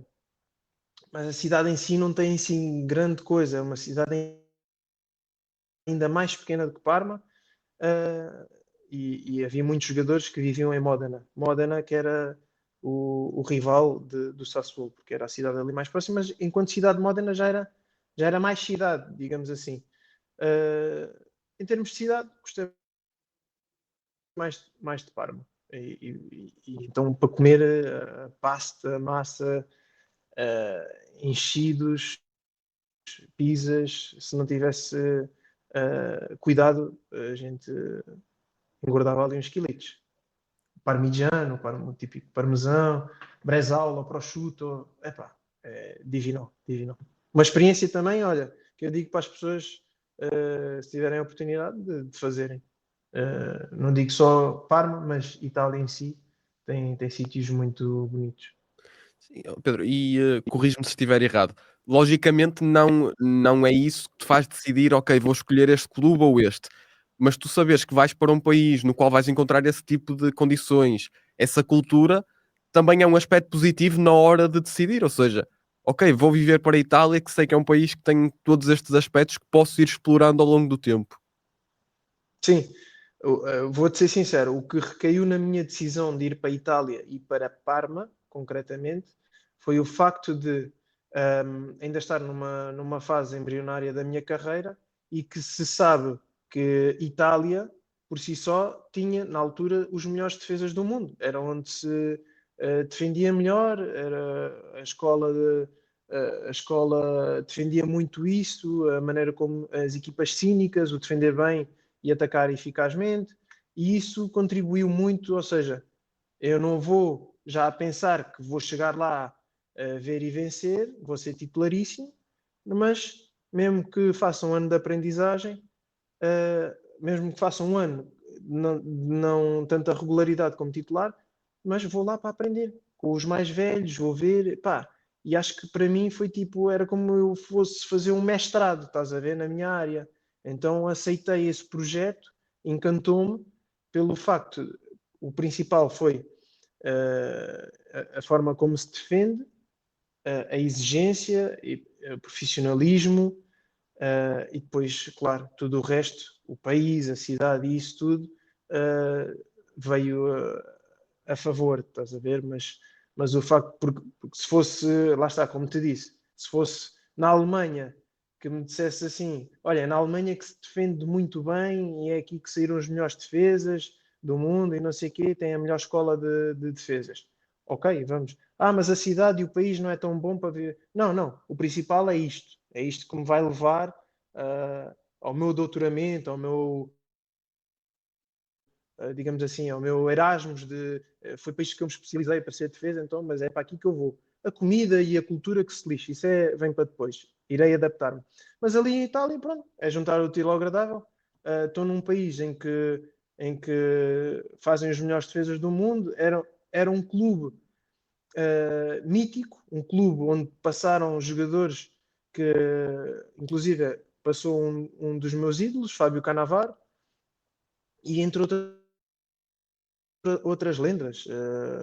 Inclusive, passou também um português, o Sérgio Conceição, Fernando Couto, outros como o Buffon, Verón, Asprilla, Crespo, e tu estares a jogar no mesmo estádio do Tardini, onde passaram esses craques todos, és um prestigiado, estás a ver? Então, adorei a experiência. Saber que ia para um clube onde passaram essas lendas todas, e fiquei surpreendido pelas condições que tinham, a academia em si, dormitórios, refeitório. Também passei um dos piores momentos a nível profissional com a crise financeira. Mas lá está, isso faz o grupo, daí agarrei essas oportunidades de jogar, de me impor e dar o salto para Rennes. As coisas são o que têm que ser. Na altura tu não percebes o porquê, mas que depois te levam a outros caminhos. Do Rennes leva-te a Montpellier, do Montpellier para a seleção. E depois é a fase descendente natural. Foi a lesão. Mas se não fosse a lesão, eu agora com 34 anos poderia ter sido uma fase descendente normal, como todos os outros. Aos 34, a partir dos 30, é o que eu costumo dizer. Até aos 30 é ascendente, a partir dos 30 ou és predestinado e continuas nesse nível, ou então começas a descer, que é o meu caso. É o natural da vida. Começas a descer, ou estabilizas um bocadinho, 30, 32, 33, a partir dos 33 começas a descer. É normal. E se não for aos 33, há de ser aos 34. Só jogadores tipo o Pepe, Sérgio Ramos e não sei o quê, conseguem manter esse nível sempre elevado, percebes? Para mim é o natural. É normal aos 34 estar na fase descendente. Se calhar, se não fosse a lesão, poderia ter sido aos 35, mas nunca vou saber. Claro. É o que tiver que ser. Pedro, tu acabaste por tocar numa questão que eu queria falar contigo e já respondeste a isso, mas eu lembro-me de ter tido um convidado aqui, o Sandro Baló, e eu até fui confirmar, eu acho que vocês não se cruzaram em Itália porque tu sais e ele no ano a seguir vai para o Génova, antes estava no Atlético. Mas ele também é defesa central e disse-me exatamente o mesmo, que a ideia dele em ir para a Itália foi precisamente nesta perspectiva de sou defesa, quero aprender ao máximo e acho muito interessante, eu sem falar nisso, tu teres tocado nesse aspecto. E agora, eu gostava também de tocar aqui noutra questão que tu falaste, logicamente. O Parma é um clube com um currículo vastíssimo, uma história vastíssima. No entanto, os últimos anos não foram propriamente fáceis e tu apanhaste o início da queda, vá. Um, já disseste que houve aí toda essa crise. Pronto, como é que foi lidar com essa situação num clube tão prestigiado? Não sei se houve salários em atraso, chegou a esse ponto. Que memórias é que guardas dessa fase em específica? Olha, não foi uma fase fácil, mas tu dentro do caos, se conseguires ver a oportunidade e se conseguires agarrar essa oportunidade, podes vir a sobressair e a tirar proveito disso. E foi o que me aconteceu, graças a Deus. Mais uma vez, lá está, no mercado de janeiro, aliás, em outubro, o presidente vem ao balneário e anuncia-nos que está com dificuldades financeiras e que não vai conseguir pagar os próximos salários. Não saberíamos até quando. E que o objetivo dele seria vender o clube. Só que ninguém iria pegar num clube que tinha um prejuízo de 120 milhões. E foi o que aconteceu. Em janeiro houve a possibilidade de saltar para o Cagliari, Sardenha, boa cidade, um clube estável. No último dia do mercado, tinha dito à minha esposa: vai comprar malas à loja de chineses, que precisamos de empacotar tudo e vamos arrancar esta noite. E, no entanto, não me foi autorizada a saída. Eu vou ao centro de estágios para assinar a minha rescisão, a saída, acertar a saída. E o treinador, nessa altura, como já havia jogadores da nossa equipa com algum renome e com alguma experiência que não estavam para aturar aquilo, rescindiram o seu contrato e daí lá está. Desse caos eu vi a oportunidade. Na altura não entendi o porquê, mais uma vez.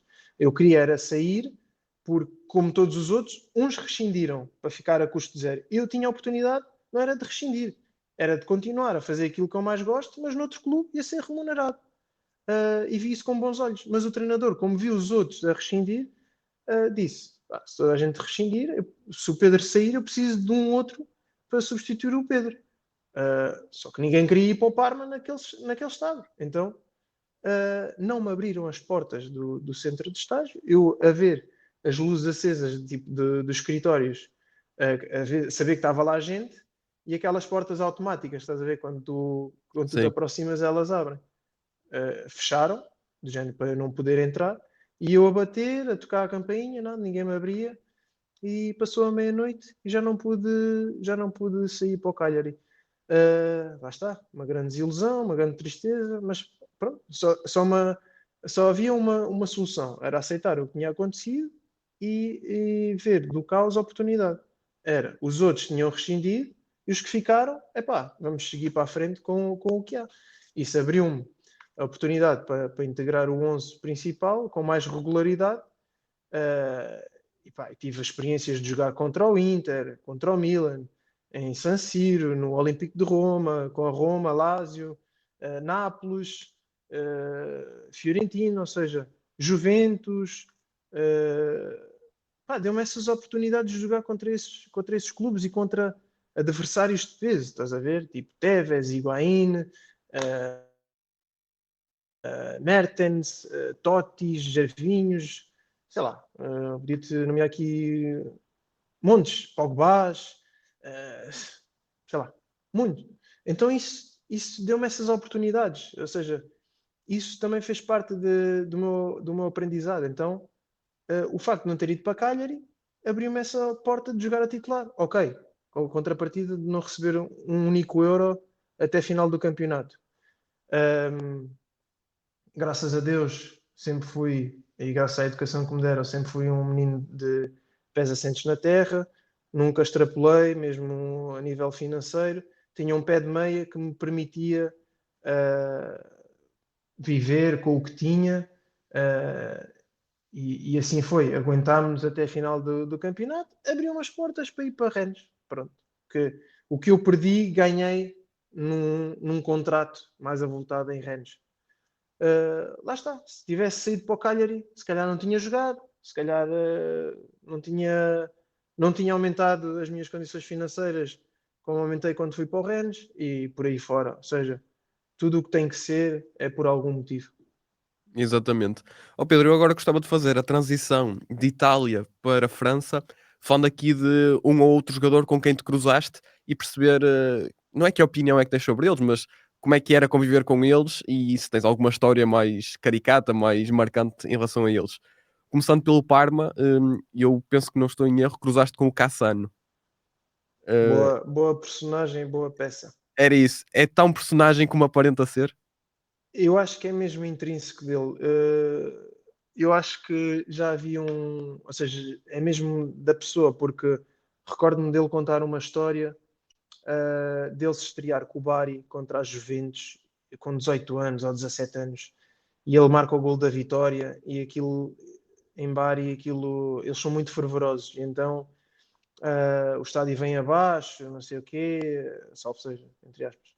E acho que ele contou essa história, que ele vinha de famílias humildes, para não dizer mesmo muito pobres, E no dia que acontece isso, que ele marca esse golo contra a Juventus, apareceu-lhe lá a família toda em casa, primos, tios, cunhados e não sei o quê, e ele com 18 anos teve a maturidade de dizer que é toda a gente fora daqui desta casa, porque quando eu e a minha mãe precisámos de ajuda, ninguém nos veio ajudar ou ninguém nos socorreu, e agora que eu marquei, estão todos aqui. Quero toda a gente fora de casa. Ou seja, imagina o que é ele chegar a casa, o ambiente de festa em casa, e ele correr com toda a gente com 18 anos.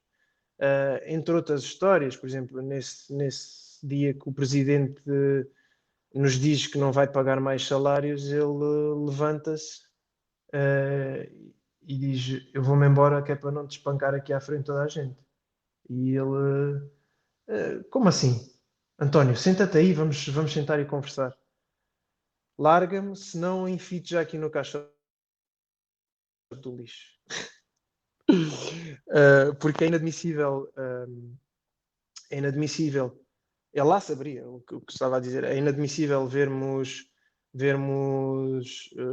o que tu fazes, a gestão penosa que tu fazes do clube e não teres pena de, por exemplo, este rapaz que está aqui não ter condições para pagar o aluguer da casa, ou este senhor que trabalha aqui para nós, que ele faz tudo, vem-nos abrir a porta da academia, os campos, a rega, a corta, ou seja, era mesmo simplesmente um rapaz de ouro que fazia tudo, o trabalho que ninguém quer fazer, ele fazia, e tu não tens compaixão por este ser humano. Não, não, mas vamos sentar, larga-me, porque senão isto aqui vai explodir, vai arrebentar. E entre outras coisas, os temas era sempre o mesmo: Ronaldo, Messi. Ronaldo não joga nada, o Messi é um predestinado, o Messi é como o Federer e o Ronaldo é como o Djokovic. Era debate. E depois tínhamos lá um rapaz também que tinha jogado com ele na Roma, que era a favor do Ronaldo, tal como eu. Então havia ali sempre aquela: Pedro, o teu Cristiano, hoje, não joga nada, pá, não sei o quê. Pá, ou seja, já era daí. E pronto, o que ele diz agora não me surpreende, porque eu já tinha ouvido, entre outras histórias, ou seja, chegar ao balneário, nós a receber salários, da mesma forma que estava a defender o rapaz que não tinha dinheiro para pagar as contas ao final do mês, chegava ao balneário a rir-se. E eu: Tu estás a rir do quê? Fui ao banco ontem e diziam-me que tinha não sei quantos milhões na conta. Estou mesmo bem. Ou seja, tudo muito contraditório. Ou De seja, num dia extremos, estás não a era? de extremos, completamente extremos. Então, tipo, um dia estás a defender o teu colega e bem, porque não tem, e depois outro dia estás-te a rir do dinheiro que tens na conta. Ou seja, de extremos. E pá, entre outras coisas, tipo, tu não lhe passas a bola ou ela não vir redondinha, mandar-te para outro sítio, ou há uns tempos estava a jogar com o Totti e agora estou a jogar com este peste de tijolo. Quem é que te deu a oportunidade? Às vezes viravas-te para o diretor: não sei o quê, foste tu que trouxeste este? Epá, eu a jogar no Real Madrid não sei com quem e agora estou a jogar com este, né? Tenho os pés ao contrário. Tipo cenas assim, estás a ver?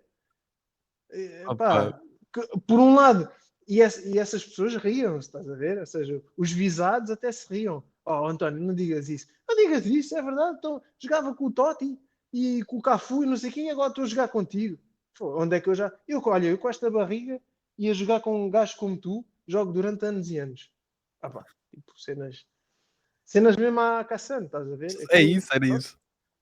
Olha, Não, ou seja, o que ele diz agora publicamente não me surpreende, porque já ouvia dizer, eu experienciei isso, portanto. outro jogador sobre o qual eu queria falar contigo era sobre o Berardi. Tu apanhaste-o numa fase muito inicial da carreira dele. Um, e eu acho que é um caso muito particular porque toda a gente adivinhava que ele ia dar o salto e acaba por fazer. E ele chega a dar o salto, chega a ser contratado pelos Juventus, acho eu, e depois volta por empréstimo para o Sassuolo. Ao Sassuolo. Mas acaba por fazer a carreira toda no clube. Uh, Como é que ele era? Como é que tu olhas para a carreira que ele fez? Surpreende nunca ter ido para outro sítio? Eu acho que o Berardi é um jogador também muito talentoso, um excelente pé esquerdo. Ele agora veio de uma fase de lesão de tendão de Sim, Aquiles. Muito talentoso, sempre se falou que iria dar o salto para a Juventus, mas ali às vezes há muita política de contratação que é eu vou-te contratar só para o Inter não buscar ou só para a Roma não buscar e vou-te emprestar e és meu, estás a ver? És da minha posse. E quando des o salto, opá, vens para aqui. E se não des o salto, vamos renovando assim o contrato, mas o importante é que não vais para nenhum destes, estás a ver? certo. Eu acho que ele sofreu um pouco disso. E depois estamos a falar das Juventus, né, que tem a capacidade e a possibilidade de comprar sempre os melhores. E às vezes para jovens falta ali um pouco de oportunidade. Acho que agora já se mudou um pouco esse conceito. Mas eu também acho que ali a situação do Domenico, do Berardi, é mais a zona de conforto. Ele está num sítio em que está bem, é acolhido, é visto como alguém, um ídolo, e se calhar estou a falar a minha opinião. Nunca falei com ele. Eu acho que ele está numa zona de conforto e não quer sair dali. Pronto, é só esta a minha. Porque desceram de divisão. Tudo bem que agora foi numa fase de lesão, eu não tinha como sair. Mas eu acredito que ele tenha tido mais do que oportunidades para sair e nunca quis dar o salto. Certo, acho que faz sentido. Fazendo agora a transição para a França e terminando esta história mais individual de colegas teus, gostava de falar contigo sobre um jogador com quem te cruzaste no Rennes, que, pá, eu confesso que é uma das minhas paixões futebolísticas, o Inter. Gourcuff. Corcov. Também, Opá, e sim, eu sim. adorava ver o Gorkuf a jogar. hum, e é um bocadinho por aí, tentar perceber, tu tendo sido companheiro de equipa dele, se dá para perceber o que é que aconteceu para ele não atingir o nível que toda a gente perspectivava no início da carreira dele. Olha, um jogador talentoso e que posso comparar, as pessoas podem dizer que sou maluco, que é impossível porque nunca chegou ao mesmo nível, mas o toque de bola, Eu acho que classe, temos a mesma opinião. Acho que vais dizer o jogador que eu estou a pensar. É é o Zidane, Zidane. claramente. Claramente. Exatamente, exatamente. Ou seja, ele não é de fintar, mas ele tem uma ginga corporal, um controle de bola que é capaz de eliminar dois, sair no meio de dois com um controle de bola. Parece que ele joga parado, paradinho, não sai daquele ritmo, mas o controle, o movimento de corpo, a maneira como ele te passa a bola, a visão que ele tem, a comparação que eu faço é a Zidane. Só que pá, não deu, acho que a nível mental também não conheço muito bem. Olha, uma pessoa em ouro, 5 estrelas, humilde, calado caladinho, passa pelos intervalos da chuva, dá-te um sorriso, muito o tom de voz assim muito low profile, estás a ver? Agora, tinha acho que era um bloqueio alimentar. Ou seja, por exemplo, nós quando chegávamos ali de manhã, tínhamos o físio com o tablet, olha, dormiste bem, que dores é que tens? E ele, mesmo que não tivesse, ou mesmo que tivesse uma coisa mínima, epá, que o ombro, apontei, o ombro direito não está assim muito bem. Depois me fazia assim movimentos de anca, a anca aqui também, não me estou a sentir muito bem. E isto era constantemente, todos os dias tinha assim uma coisinha, e essa coisinha bloqueava-o depois, não dava, ou seja, depois teve a sorte de ter o pai dele como treinador ali no Rennes, que já o conhecendo, sabia que só podia usufruir dele 45 minutos no máximo, ou jogava a primeira parte ou a segunda, porque não aguentava o jogo. Não me perguntes se era ele próprio bloqueava-se a ele, ou chegava ali 45, pronto, já está, eu vou pedir para sair. Uh, ou então, tipo, a semana era gerida a pinças, tipo, segunda, terça, quarta não treinava, treinava quinta, sexta, ou quarta já começava a treinar, por exemplo, fazíamos jogo 11 para 11, já fazia ali uma parte ou 30 minutos, depois na quinta era um treino mais leve, depois na sexta, véspera de jogo, e era gerido assim a pinças, percebes?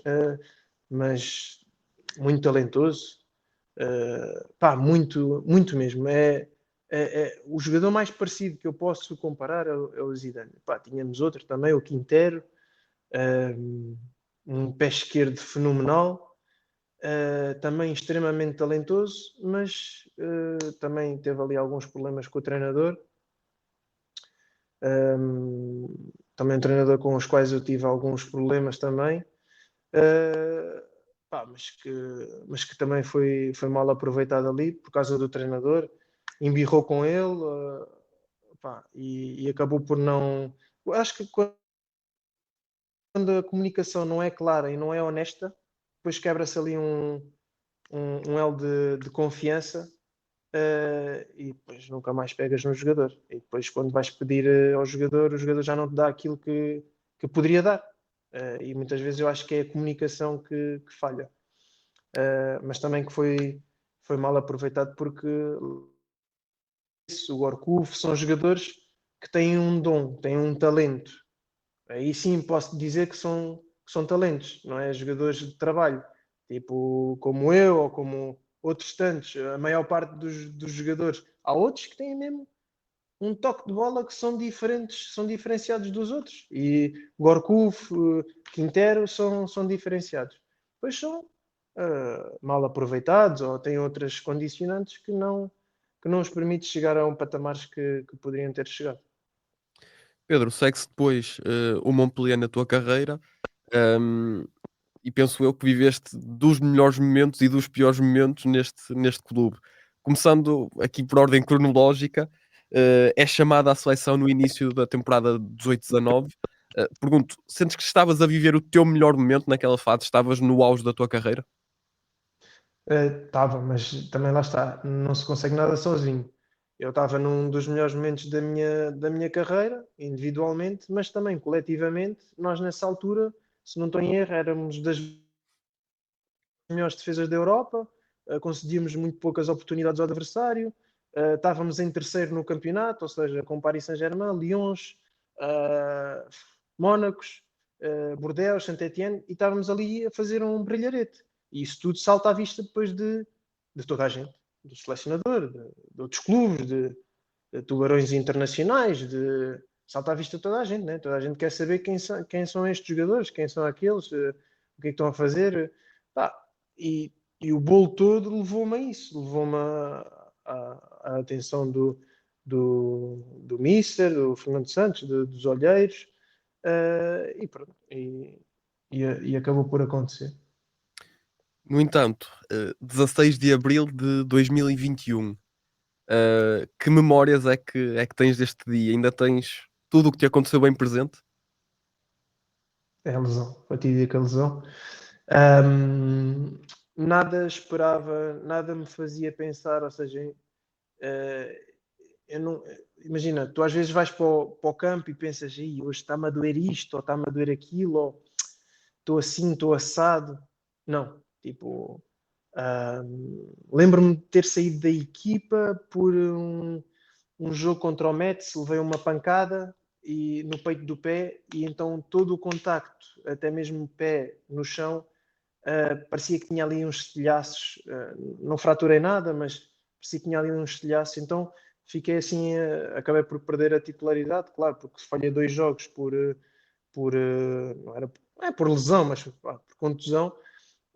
Depois foi difícil, a equipa estava bem, foi difícil agarrar a titularidade. Depois tens que esperar uma má fase da equipa ou de alguém individual, para agarrar essa oportunidade. E aí, nesse dia, o treinador dá-me essa oportunidade, ou seja, vamos aqui alterar isto tudo. Pedro, titular, meteu o Wilton no banco, que era a velha glória do clube, ou seja, era o nosso capitão, 43 anos, Sim, sim, brasileiro. um gajo exemplar, tinha sido campeão com o clube. Decide pôr o capitão no banco, e nós tínhamos uma defesa a 3, passar a 4. E ele preteriu do nosso capitão para meter a mim. E estávamos a ganhar ao Lille. O Lille estava nessa fase, estava muito bem, estava em segundo classificado. E eu sentia-me, pronto, lá está, com muita força, de voltar a agarrar aquela oportunidade, aquela titularidade e não soltar mais. E aconteceu esse momento, pá, lembro-me até hoje. Já fiz movimentos 10 vezes piores do que aquele, que poderia dizer que uma pessoa que veja cá fora diga, ele lesionou-se e partiu-se todo.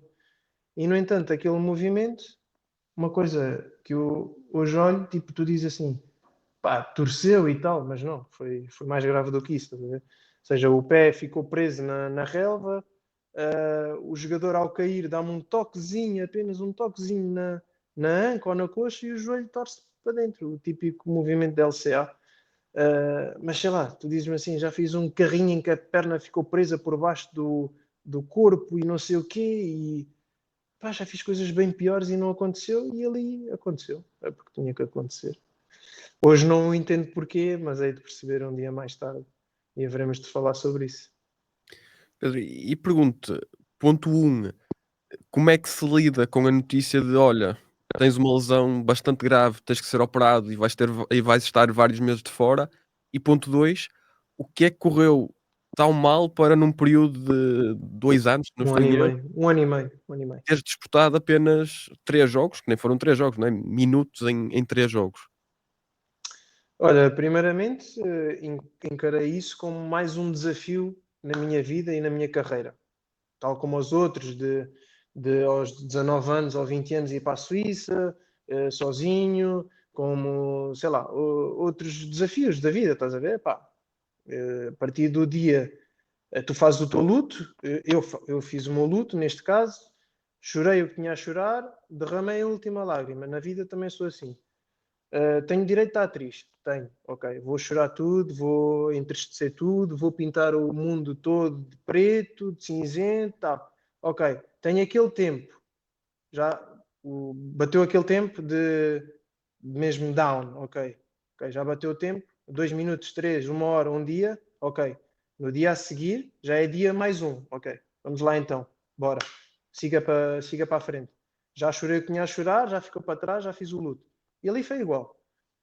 Pá, recebi a notícia, ainda tinha, até receber a notícia, ainda tinha esperança que tivesse sido uma ruptura parcial, qualquer coisa, uma entorse, se fosse uma coisa de 3 meses. Quando me disseram que era a ruptura total do ligamento cruzado, chorei, fiz uma luta. Fui operado. Ali é dia mais um. Já, pronto, já só falta isto, já só falta aquilo, já só falta aquilo outro. Pronto, fui sempre escalando, escalando. Mas as coisas, a recuperação do LCA não é como tipo uma lesão muscular, que é tipo ascendente, estás a ver? Tens altos, tens baixos, alto, baixo, depois baixo, baixo, baixo, depois estabiliza, depois alto, depois tens uma recaída. Pá, e eu não estava preparado para isso. Nunca tinha tido lesões que me afastassem, sei lá, mais de 2 meses, nem de rupturas musculares, nem nada, era mais de contusão, de pancada, porque sempre fui um maluco a abordar lances.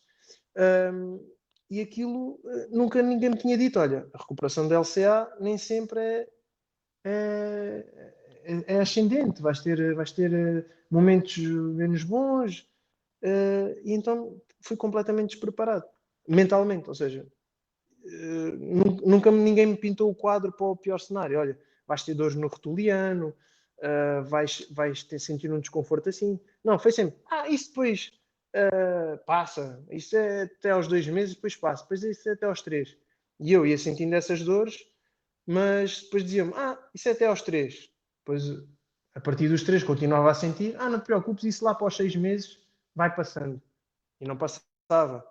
E depois, para te dar um exemplo, sempre fui muito exigente e muito rigoroso comigo próprio. Então, em Montpellier, apesar de eu não concordar com o protocolo que foi o protocolo de recuperação da LCA, nunca fui de acordo com ele, mas ainda assim sou um subordinado, tenho que aceitar aquilo que me mandam fazer.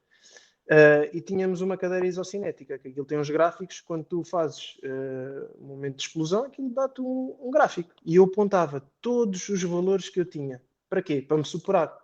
Se naquele dia tinha feito 70 de pico máximo, no dia a seguir queria fazer 73, 75.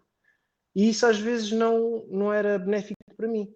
Se calhar era, ok, se já fiz o máximo hoje, amanhã tem que ser mais tranquilo, mais estável. Não era pico máximo todos os dias, porque aquilo não estava a fazer bem à maturação do tendão. Então acabei por sofrer um pouco com isso. E como hoje em dia já se fala mais de saúde mental, dessas coisas todas para o jogador de futebol, o que é que eu senti também um pouco? Foi que negligenciaram um pouco as minhas dores, ou seja, eu dizia, tenho dores, e as respostas que me davam era, isso é da tua cabeça. Pronto, isso é da minha cabeça, isto mais tarde ou mais cedo vai acabar por passar. E não passava. Ou seja, essas dores eram negligenciadas, em vez de serem tratadas a pinças, não, eram assim, isso não te preocupes, isso vai passar. E não passava. E a verdade é que eu andava sempre, ou seja, andava dor sobre dor, sobre dor, sobre dor, até que eu disse, tive alta médica, mas eu disse, assim não dá, preciso fazer um reforço em condições, um reforço melhor, e foi isto, ou seja, eu tive alta médica aos 9 meses, não, mentira, 7 meses e meio, mas tinha um déficit de força muito grande da perna esquerda para a direita, Certo. 18%, e hoje em dia isto é inconcebível. Tu tens que aproximar esse rácio, tens que aproximar esse déficit o mais próximo possível da outra, ou seja, tipo, estamos a falar de 5%, 8%. É óbvio que há sempre déficits, mesmo tu que nunca. Alguém que nunca foi operado ao joelho vai ter um déficit de força de uma para a outra. É normal. Mas quanto menor for esse déficit, melhor para a prática desportiva. Mas para eles, o protocolo deles era abaixo dos 20%, estás apto. Pronto. E como eu estava ansioso por jogar e por voltar, se te dizem isso, se te dizem Pedro, come a sopa toda porque te vai fazer bem. Ok, vou comer a sopa toda. Pedro, se fizeres isto, vais voltar mais cedo. Ok, então eu vou fazer isto. E assim foi. Sempre fui acatando ordens, concordando ou não concordando. Fui, não ouvi o meu corpo, ouvia o que me diziam, até que chegou uma altura que me deram alta médica e como me pintaram que deveria estar, que era sem dores, que era já estaria bom para jogar e eu neste momento não me sinto capaz. Então, a partir desses 7 meses e meio, foi sempre altos e baixos. Ia para campo, não está bom, volta. Não é que eu tivesse lesionado, eu simplesmente não sentia confiança, nem sentia, não sentia essas dores a desaparecerem, percebes? E pronto, foi assim. Em vez de ser uma coisa progressiva, não, foi uma coisa de género. Já bateste os patamares todos, bora, vai para a cama. E não deveria ser assim. E estamos a ver agora. É extremamente normal. O Neymar agora lesionou-se no isquio. Ou seja, se tu tiveste tantos meses sem competição, como é que tu podes voltar? Assim, vimos o Militão no Real Madrid, não chegou e não integrou logo a titular 90 minutos. Não, foi progressivo. Entrava 15 minutos e depois 20, depois meia hora para fazer uma parte. Depois no ano seguinte, sim, já integrava normalmente. Lá está, estamos a falar da melhor estrutura do mundo no futebol. Ou uma das. Portanto, se ali falhar, quer dizer que os outros todos estão muito mal mesmo. Exatamente. Ó Pedro, logicamente, tal como disse, fui preparando a entrevista, lendo coisas tuas, e um aspecto que tu salientas muito é a questão da procura do apoio psicológico e do quão importante foi para ti, nessa fase. Gostava que explicasse um bocadinho isso, como é que surgiu, ou melhor, quando é que sentiste essa necessidade, como é que surgiu, e até te pergunto se hoje em dia, estando já recuperado da lesão, se continuas a ter esse acompanhamento, se é algo que uma ferramenta que adquiriste nesse momento e que se prolonga na tua vida agora, nesta fase. Na altura decidi buscar ajuda porque via que as coisas não avançavam em termos de físicas, em termos de dores, as dores estavam sempre lá, constantemente, e tinham-me pintado um quadro que as dores iriam ter a partir de X tempo. E batia esse X tempo e as dores persistiam. E comecei a entrar em loop, género, não fiz o que me disseram. Até que li um livro de uma rapariga que se chama Nádia Tavares, é jogadora de basquete,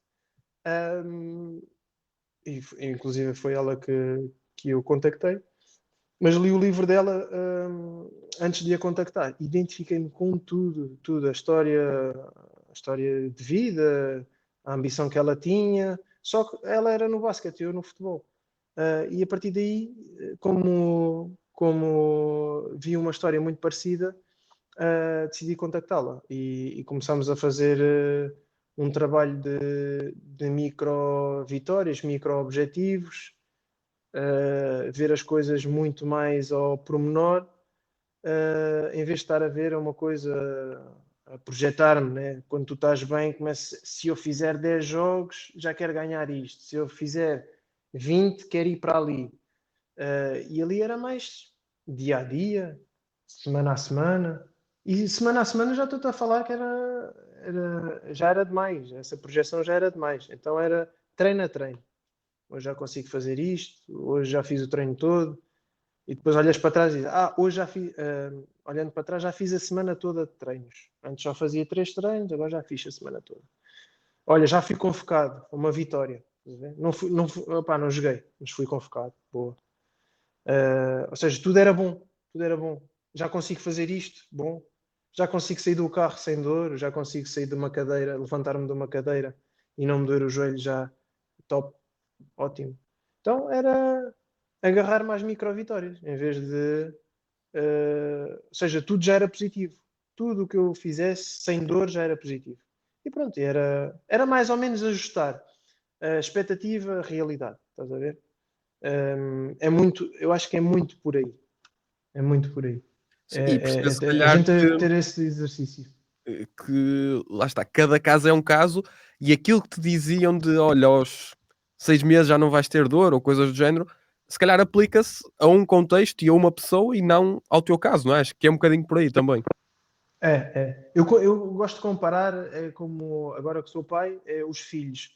Não faças isso e eu fiz isto. Não, cada filho, há uns que dão boas noites, há outros que não dão boas noites. Há uns que têm mais cólicas. Só no momento é que tu vais saber. E eu tinha um defeito e lá está. E agora olho para trás. Se eu voltasse atrás, não me compararia. Tipo, e teria. Só que eu na altura queria era voltar mais forte, né? A típica frase mais forte. Então fazia tudo a mais, tudo, procurava na net exercícios, o que é que eu posso. Em vez de estar a descansar em casa, já tinha feito a reabilitação de manhã e então estava a pesquisar à tarde o que é que poderia fazer mais. Então a minha vida era só LCA, LCA, LCA. E eu tinha um defeito que era comparar-me a outro colega meu do Montpellier que tinha tido também uma ruptura de LCA um mês e meio antes de mim. E ele fazia estes valores, eu fazia isto, não mais. E ele já com 3 meses ainda só fazia isto e eu já estava assim, já estava quase a apanhá-lo. Só que na verdade ele não tinha dores e eu tinha. Então, como é que eu me posso comparar? Aliás, porque somos corpos completamente diferentes. A genética é diferente, recuperas de forma diferente. O teu tendão vai regenerar de forma diferente do dele. Cada caso é um caso. E eu e a mim também me incutiu isso. Mas ele teve isso e depois passou-lhe. Pronto, e eu tive isso e não me passou. Ou seja, então gostava de me comparar e falava com outras pessoas que tinham tido LCA e dizia, então, mas a mim ainda me continua a doer. Pronto, e entrava neste loop, estás a ver?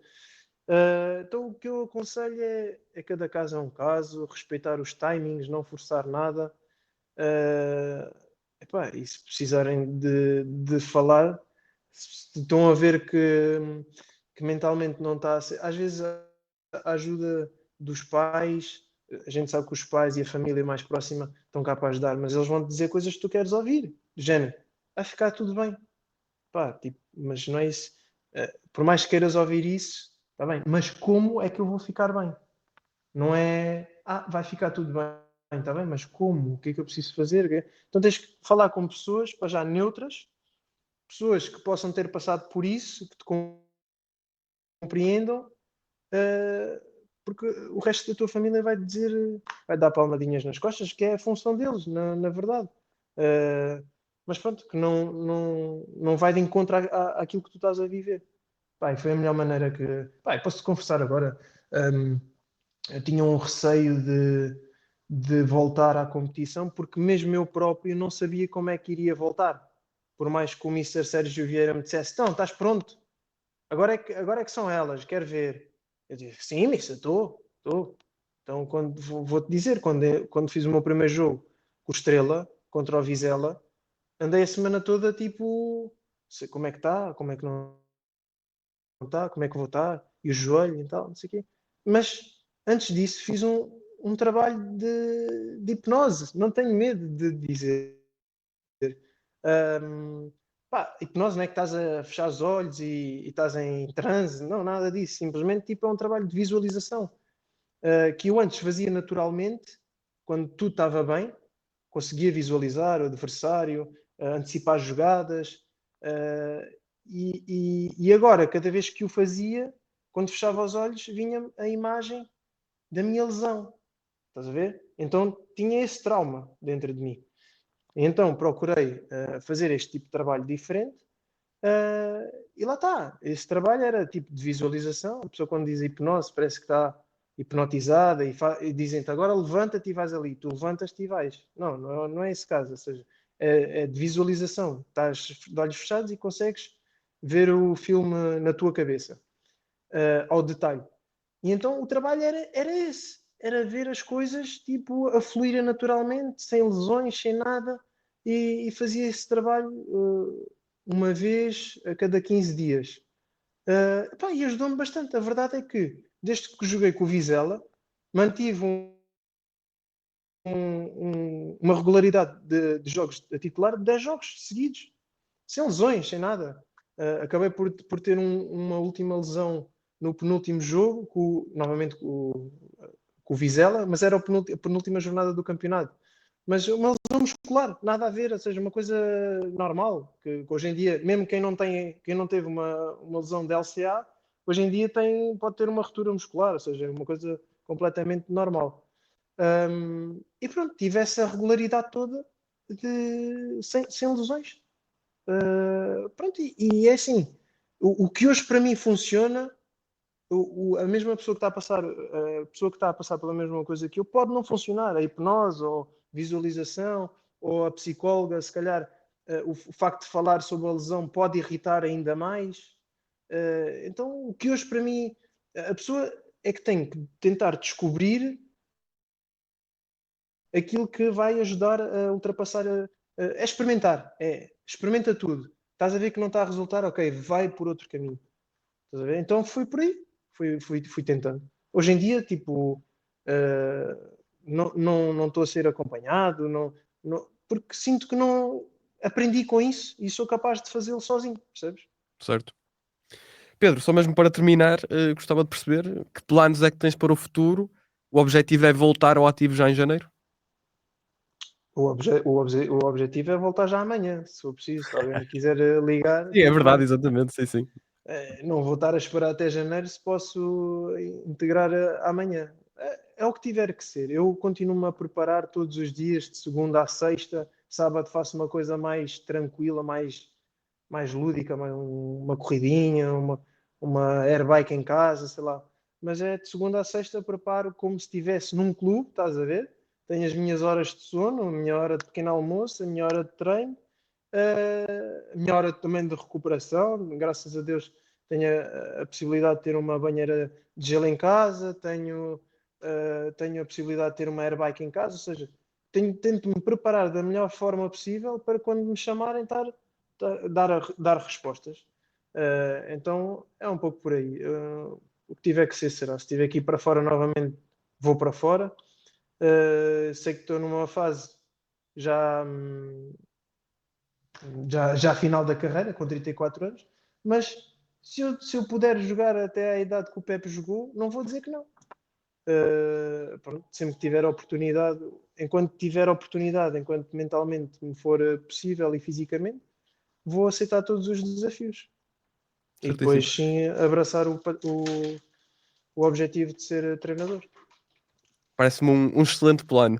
Ó Pedro, tenho só aqui um último desafio para ti. Eu tenho sempre um jogo de perguntas e respostas rápidas, ou seja, eu faço-te uma Uhum. pergunta e tu respondes a primeira coisa que te vem à cabeça das experiências que tiveste no estrangeiro.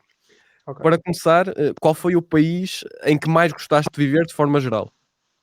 Itália. O país com a melhor gastronomia? Itália. Dos clubes onde jogaste no estrangeiro, qual era aquele que tinha o melhor estádio em termos de infraestruturas? Uh, se eu disser o Santiago Bernabéu é batota, né? Um bocadinho, mas Vamos tirar o Santiago Bernabéu. Vou pôr o Stade Rennais. O clube com os melhores adeptos. Epá, eu gostava de dizer o Sporting, mas eu apanhei a pior fase de Sporting, ou seja, apanhei com lenços brancos e a subia delas. Sim, mas olhando até mais Eh, aqui para o estrangeiro. Estrangeiro, ok. Sim, sim, sim, sim. Eh, onde eu joguei, imagina, estás-me a falar de ambiente, pode ser como adversário, Não, não, não. tipo, pode Dos ser clubes Nápoles que ou representaste, que, tu ok, que eu representaste. representei. Montpellier. Lá está, mais uma vez, dos clubes que representaste e dos plantéis em que estiveste, qual foi o melhor jogador com quem te cruzaste? Ou seja, o melhor colega de equipa que tiveste a nível futebolístico? Nível de talento. Sim. Ou seja, o melhor jogador com quem joguei. É um bocadinho por aí. Epá, é difícil. Falámos em dois há bocado, mas o Quintero joguei pouco tempo com ele. Gorkuf também. Cassano, diria Cassano. Vá. O melhor treinador que tiveste nestas experiências no estrangeiro?